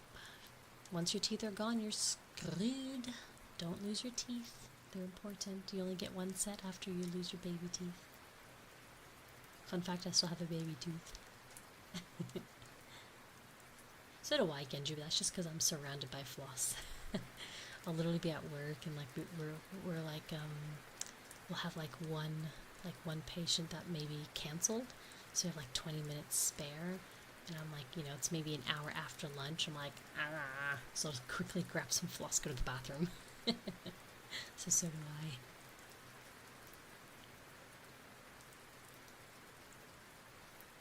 If your gums bleed because of flossing, it can mean multiple things. Gum disease. It can be that you just have a lot of food constantly getting trapped, so when you take it out with floss, it bleeds because it's like holding its place. Generally, if you floss every day, even if you bleed for the first couple of days, if you floss every day and keep your teeth clean, you won't bleed anymore when you just do natural flossing. Yeah. My hair dries out if I use shampoo every day. Yeah, I don't use shampoo every day either, don't worry. I only wash my hair 3 times a week. Yep. If I do, yeah, my hair will get very, very, very, very dry.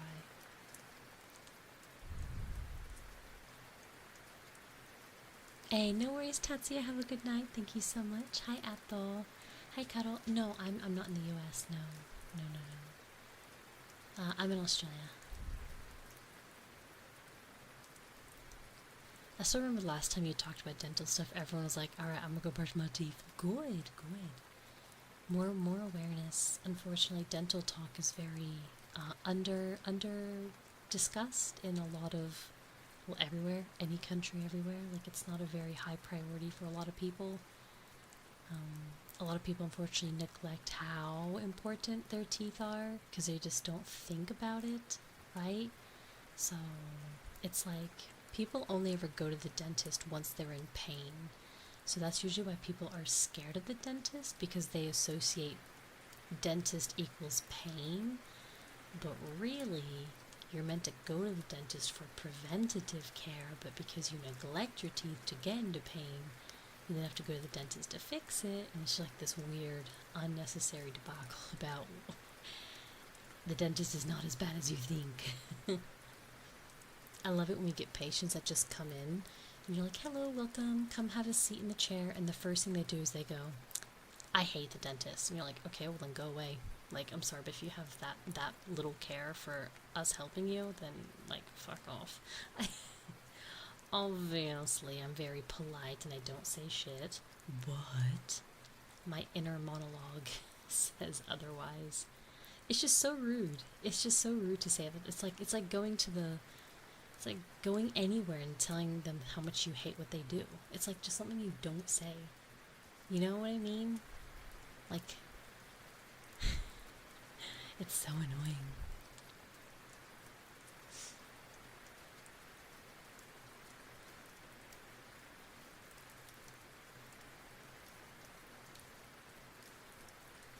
And it's a general sentiment for anything. I've never said stuff like that in myself.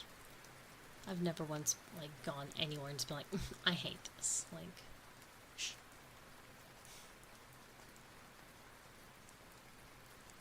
I've never had a dentist talk down to me about my oral health, and nor have I ever heard a dentist talk down to a patient. Never. It's like so bad. You get in massive trouble if you talk down to a patient about their teeth. Like, not at all. There's like absolutely zero judgment. And people just need to like just figure that out.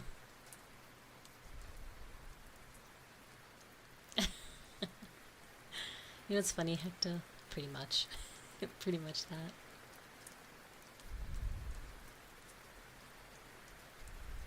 Oh yeah, oh for sure. Sure. Go once a year to get a checkup, a clean, and some x-rays. Costs you less than $200 here. Like, I think it's like $180 once a year. That's so affordable. Versus letting your teeth neglect. And then you need a root canal, which is about $1,200, plus a crown, which is another $1,300. So get your teeth cleaned once a year for $180, or neglect and potentially get a root canal, which costs about $2,500. You choose. Like, I'll admit it. I grew up insanely poor. Not my fault, obviously, like, because I was a child. But we grew up very, very poor. My mother never told us how important our teeth were. Just was not her priority, I guess. I couldn't tell you why. We never brushed our teeth because, again, she never taught us to do it.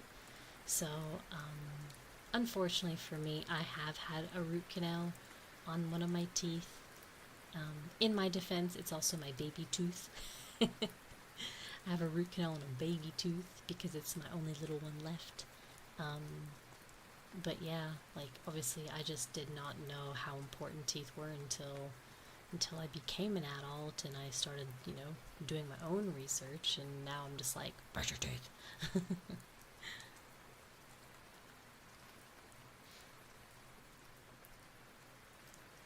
Advice on flossing? You have to go into your gum.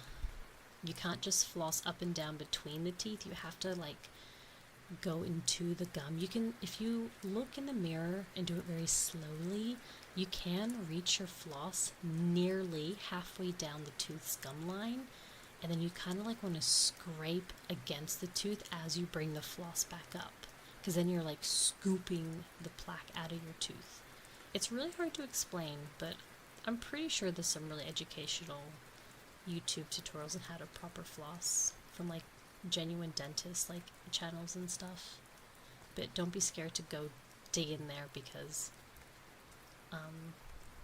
yeah, people just go up and down in like the teeth, and they're not actually getting where it matters, which is under the gum.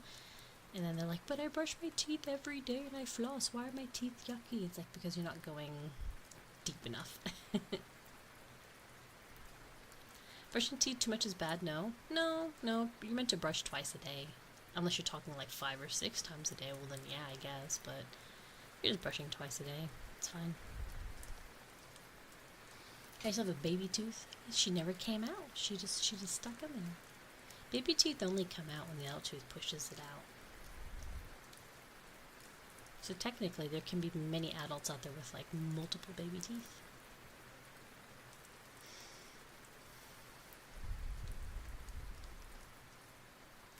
Do you use an electric brush or regular? I alternate. I actually prefer a manual brush because I know the technique to do. Because you're not meant to just scrape, like, you're not meant to brush back and forth. You're meant to, like, kind of go up and down but in circular motions, and your brush is meant to be on like a 90-degree angle. It's so hard to explain without showing you, but I know the proper technique, so I usually lean towards my manual brush. Also, I don't like the vibration of an electric one, because it gives me very, very, very light headache. I have a very sensitive head, so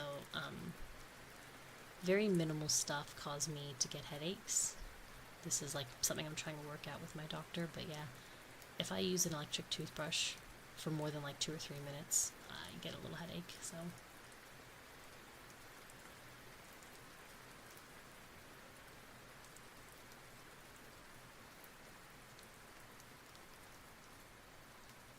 Oh yeah, brushing hard. Yeah, you don't want to brush your gums away, because yes, that's a thing. You can brush your gums away.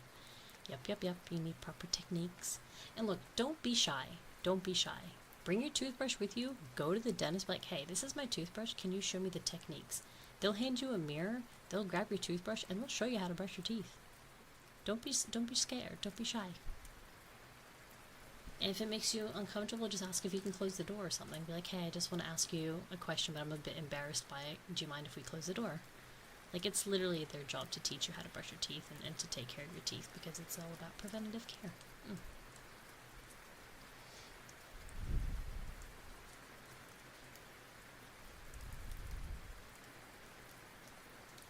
Something like brushing right after drinking is very bad. No.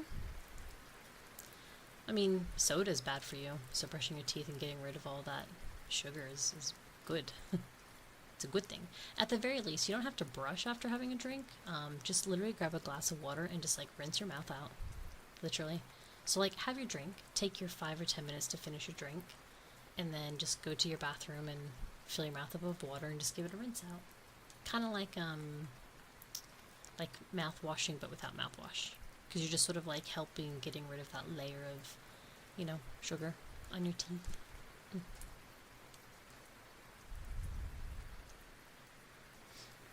Yeah, 2 of yours yanked out because they didn't want to come out. Rip your baby tooth. Yeah, green tea. Unfortunately, that's something that your parents should have been better with. People always like to victim blame. It's a very big pet peeve of mine when I hear parents blaming their children for having bad teeth, and you're looking at them like, I just want to smack them so dang hard. You know what I mean? It's like, unfortunately, I've seen young children, like 6 and 7-year-olds, coming in to get fillings done on their rotting teeth. And then the parents sit in the corner of the chair on their phone, just like, well, I mean, I told her to brush her teeth. And then they just browse Facebook, and I'm like,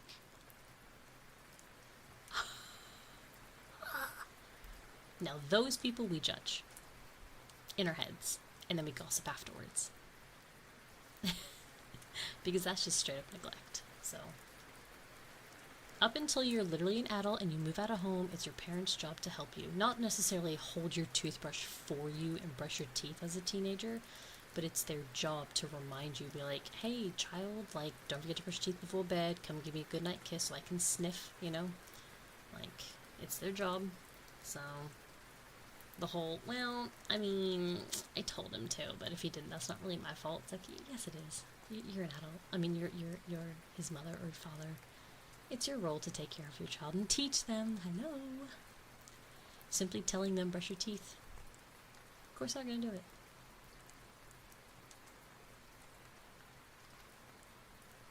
Well, I don't know if they're on Facebook, obviously. I'm not looking at their phone. That was just an example of whatever she's doing on her phone.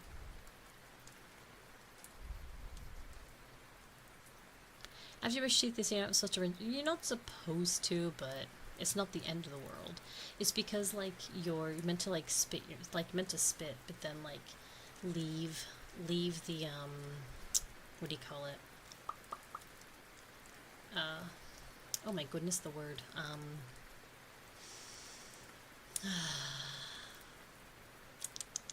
It left my brain, sorry. There's a specific word that I just can't. No. It's no. I have to Google it. Yeah, it's on the tip of my tongue. But you're meant to leave the stuff on your teeth, not the toothpaste, but the stuff within the toothpaste is meant to sit and like on your gums and on your teeth for like We usually tell patients 20 to 30 minutes before they go and eat and drink and do fluoride. Thank you, Silent. Yes, thank you, thank you, thank you. That was the word I couldn't think of. Thank you so much. The fluoride within the toothpaste is meant to sit on your teeth for up to 30 minutes before you rinse, eat, drink, and move about your day. Yes, correct. But we understand that a lot of people don't like the grittiness or the foaminess, because you're meant to like give your mouth out a really good spit, obviously, like you're meant to like get rid of it, but people don't like it, so they'll rinse, and it's like, well, at least you brush your teeth and you floss, so that's good. But technically, yes, you're supposed to leave it on your teeth for up to 30 minutes. But look, if you're going out for the day, like if you're like, oh, I'm gonna go out and shop with my friends, I want to brush my teeth before I go out, yeah, rinse your mouth out. You obviously don't want toothpaste on your lip. That's different. But like before bed is a great example. Or if you're having something that's very like coffee that can stain, or yeah, sugary drinks. Of course the toothpaste matters. What are you talking about?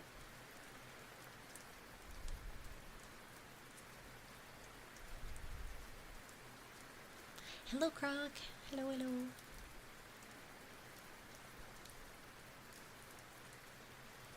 Acidic drinks are the worst. Oh, of course they are. Yeah, yeah. I rarely drink soft drinks. I might have it like twice, maybe 3 times a week. I'm a big water drinker. Yeah, I drink lots of water. And coffee. I do drink lots of coffee. Coffee and water is like my 2 drinks. I'm really bad for wastage. I'll like, you know, crack a can of Coke or something, or a can of Sprite, or a can of like Fanta. I'll drink like half of the can and then I tip the rest down the sink. I never finish my soft drinks, like ever. But that's okay because that means less damage for me.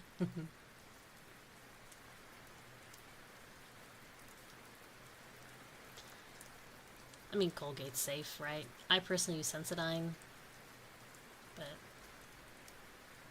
that also comes down to like what your dentist can suggest, because they'll look at your teeth and notice certain things that I won't notice, right? So I don't use Allergen. I just use Sensodyne.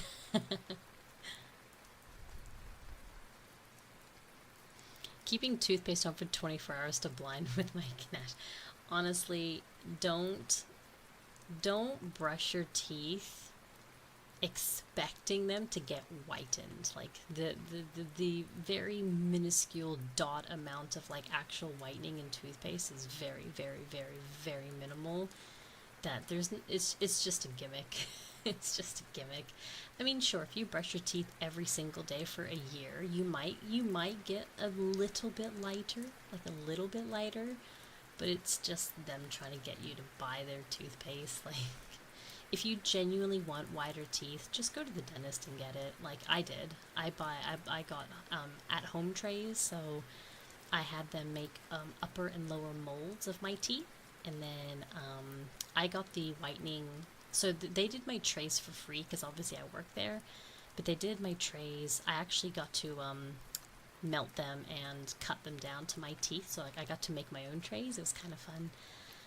So they didn't charge me for the materials for the tray material, but they did charge me like $10 for like the whitening liquid that you put in, the whitening stuff, the whitening agent that you put inside the trays, and then you click them into your teeth. Yeah, they charged me like $10 per tube, and I bought 2, so like technically I only paid $20 for my at-home whitening, so I got lucky because I work there. But that stuff will last you like literally 5 months, 6 months. So you can go in, get teeth whitening trays and the material, and it'll cost you I think like $250 maybe. It'll last you like 6 months. So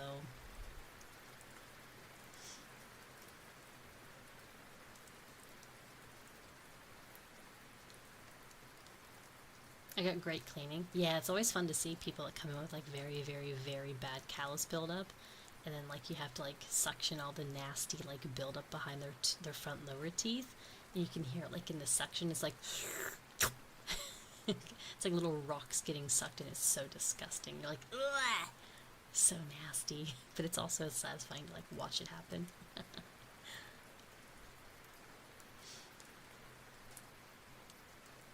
Sensodyne's the goat of toothpaste. It's because like a lot of people have sensitive teeth, and it just like sort of helps put that like protection layer on, so that way you can drink cold water after you brush your teeth and it doesn't hurt. Another year wearing brackets. Ooh, not long. Just imagine the long term, but make sure that you wear your retainers afterwards. Be a good boy. Don't neglect them. So many people waste thousands of dollars on braces and then they don't wear their retainers.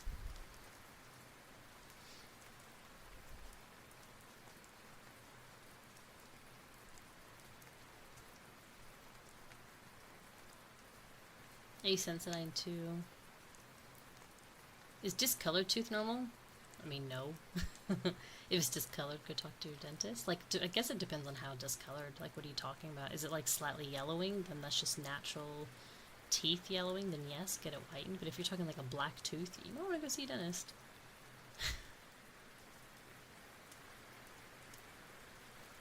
So to have white teeth, you need to paint them every 6 months. You know, you don't paint your teeth at all. No. No, it's like it's clear. It's a clear solution that you put inside the trays, and you click the trays into your teeth, and you only put it in your teeth for like 30 minutes, and then you take them out and brush your teeth.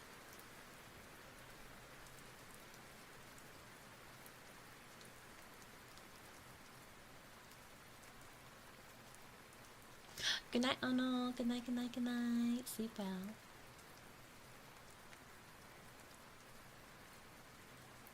I need to use my whitening trays. Hopefully they still fit. Even as an adult, your teeth still move.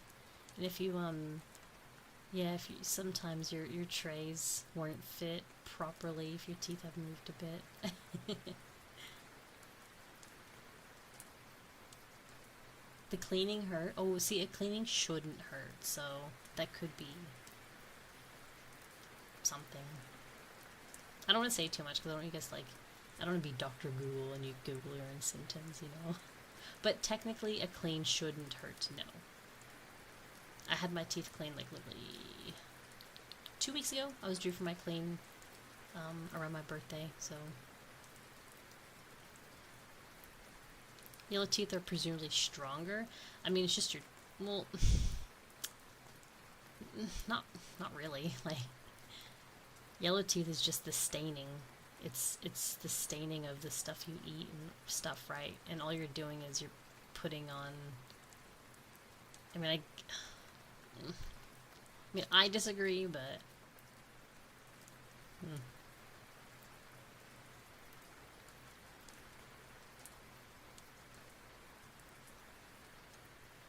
Means your teeth are hollow.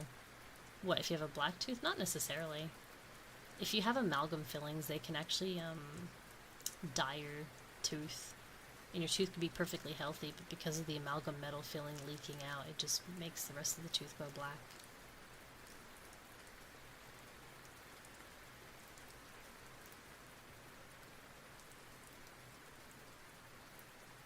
And you probably read it somewhere, but is it like, was it on the internet? Because, you know what they say, don't believe everything you read on the internet. I studied it. Yellowing teeth it's literally staining. That's why they're yellow. It's coffee, tea, soft drinks, not cleaning, neglect. I mean, as you get older, teeth naturally go yellow, but there's a difference. So, I see so many people's teeth a day, and like, I will see an old patient, 80-year-old patient, with very, very yellow teeth and looking pretty nasty, and then I'll see another 80-year-old patient with like relatively white teeth and actually natural because she just took really good care of her teeth throughout her years. Excuse me.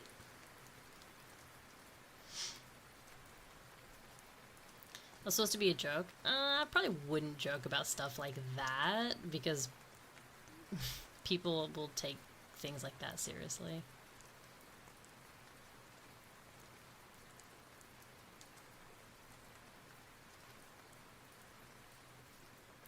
Teeth talk. Yeah. Teeth and books. Yeah. You just, because I always go, good night, brush your teeth.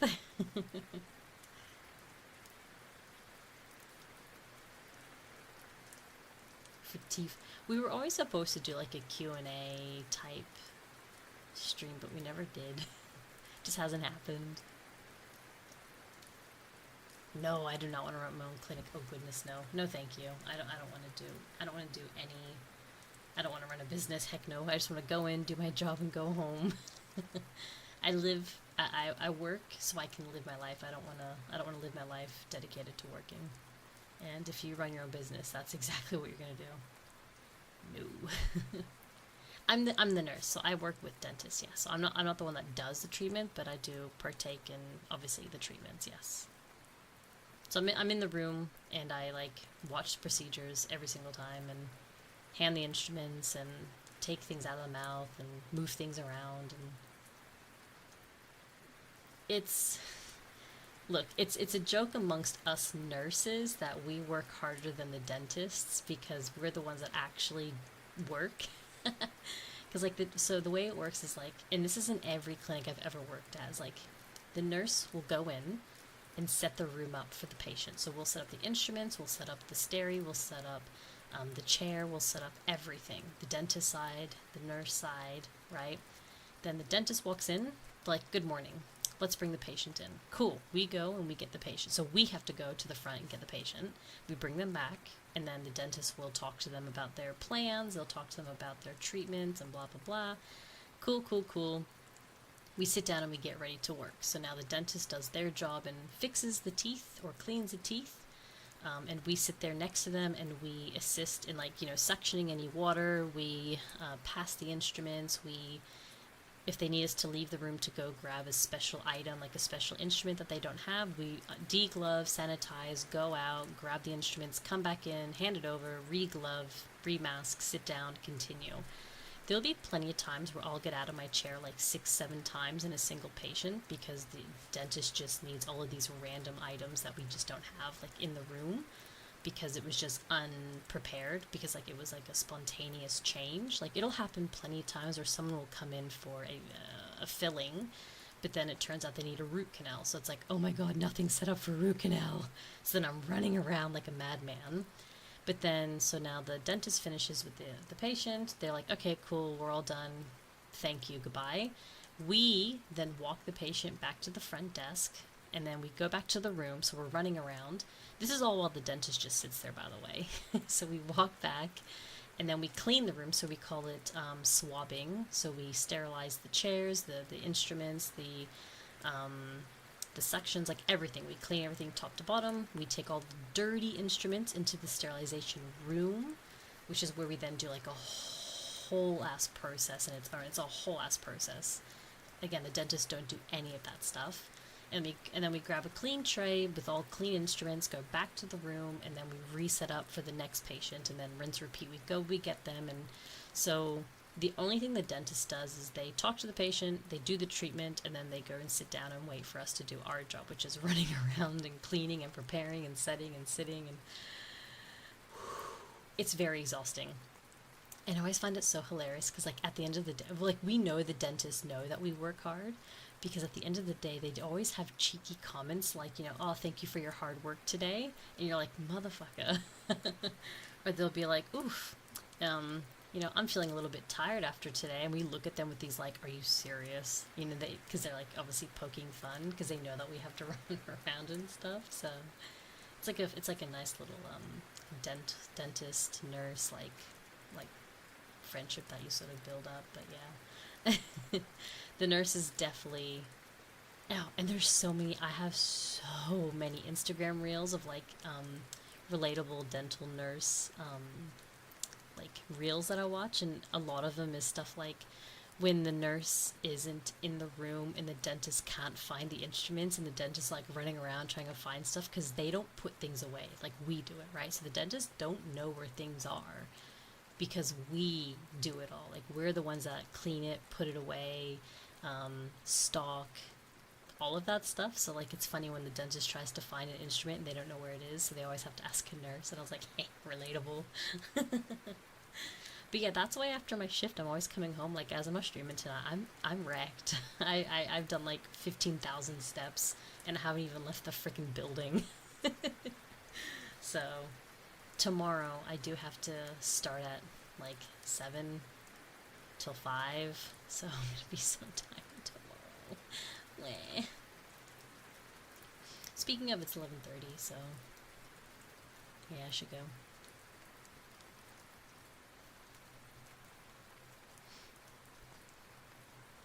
Yeah, I usually talk with patients as well, but we're not supposed to talk too much to patients because, like, obviously we are in a time crunch, so we need to get those patients in, do their treatment, and professionally kick them out because, like, patient, like, we're back to back to back to back, so we can't have too much socializing, for obvious reasons.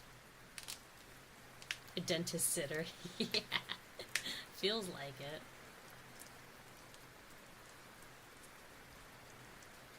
Wait, does anyone enjoy an apple, taking bites and then not enjoying it? No, I haven't done that. Leaving so soon. Gotta work tomorrow. I gotta work, you know? I gotta do that thing.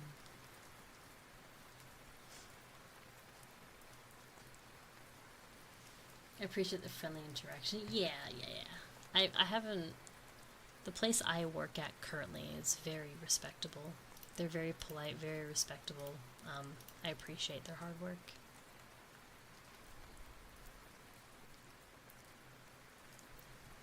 Then just try to have combos. Not like we can respond. Yeah, just ask them how their day is, and they're like, huh?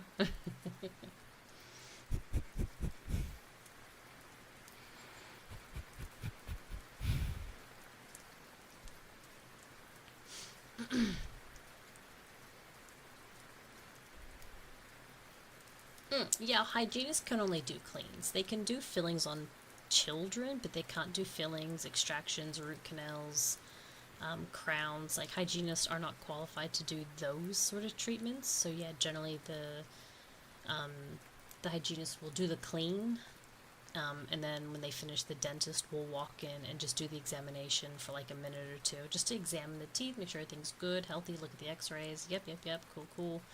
Alright, move on. Because it saves the dentist having to do the clean, because again, everyone has a dedicated role. So like, dentists can do everything, whereas hygienists can only do cleans or fillings on children. So by having less cleans booked in with the dentist, it means they can do a lot more of the bigger procedures like crowns and root canals, and they can leave the easy stuff like the cleans to the hygienists. And then they simply just have to hop in, do a quick checkup, and then hop out again. So it's about trying to like min-max that time, I guess. What if I brush my teeth once a day? I mean, at least you're brushing your teeth, so good. Good. Better than not. Better than not. Alright, let me look for someone to raid as well, because unfortunately, I do not get to sleep in. Wee. Have an early day tomorrow. 1 time a month? That's terrible. Don't even joke about that. That's disgusting. That's disgusting. Don't do that.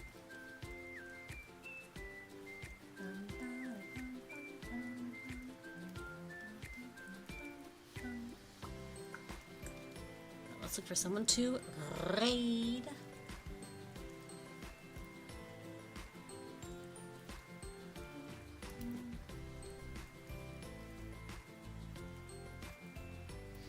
Sometimes forgetting to brush your teeth is okay. It's not the end of the world. Just don't forget every day.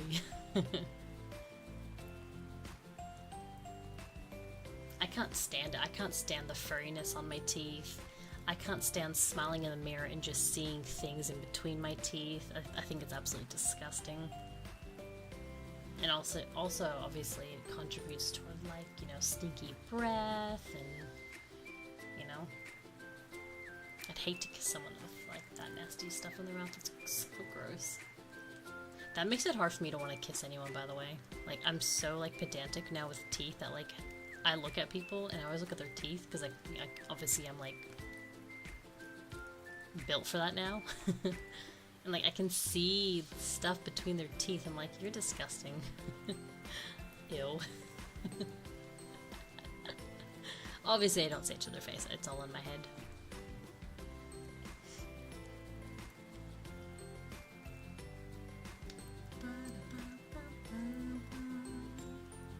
So I'm just trying to find someone to raid. Chotomate.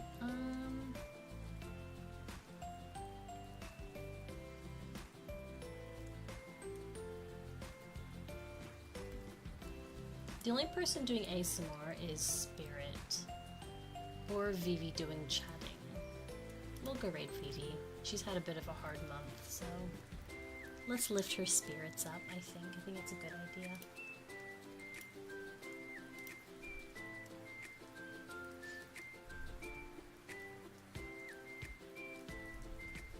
Okay.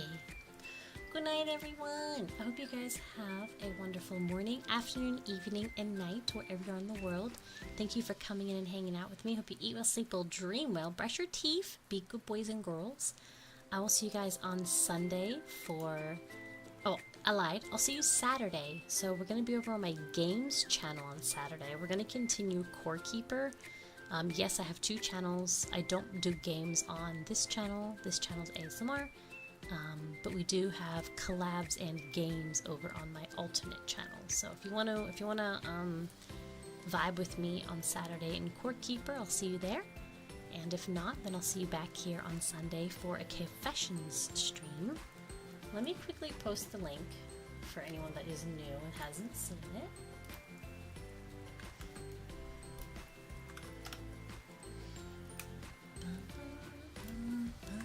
There we go. Post it in both chats. So it's an anonymous post, so don't worry. You won't be exposed unless you sign your name. Well, in that case, that's your fault, not mine. But pretty much, the plan is to just read some of the confessions and just, you know, respectfully, of course, judge you. It's meant to be fun. You can, I mean, obviously don't write anything, like, don't write anything doxing, don't write anything lewd or inappropriate, because I'll just delete them. We currently have 11 submissions at the moment, so... That won't be until Sunday, so you've got some time. So we'll hang out and play a game on Saturday on feyremiari Games, and then we will come back here on Sunday for a confession stream. I made my waiting room, it's kind of cute. Now the asset doesn't fit this model, unfortunately, because like my rigging is so wiggly that the asset does not pin to her. So I might not be able to use my asset, which is kind of sad because I really wanted to wear the nun outfit, but yeah, I don't think it's gonna work because she's way too wiggly and the asset just flies around. It doesn't fit her. I was like, no, dang it. So my curse, I won't be able to use assets on this model really. Yeah, it works on my 1.0, but her rigging is so bad that I just don't want to use her. I didn't say that. So yeah, we might not be able to wear the nun outfit, which is annoying because I just paid for it. I paid like 56 bucks for the, like USD, so I paid like about $80 for this nun outfit and I can't even use it, so I'm a bit triggered. So I did post it as the thumbnail at least, so at least I used it for something, but yeah. Dang it. FML. Alright, let's go raid. Can't use it. No, I can use it with the other model, but I don't want to use the other model.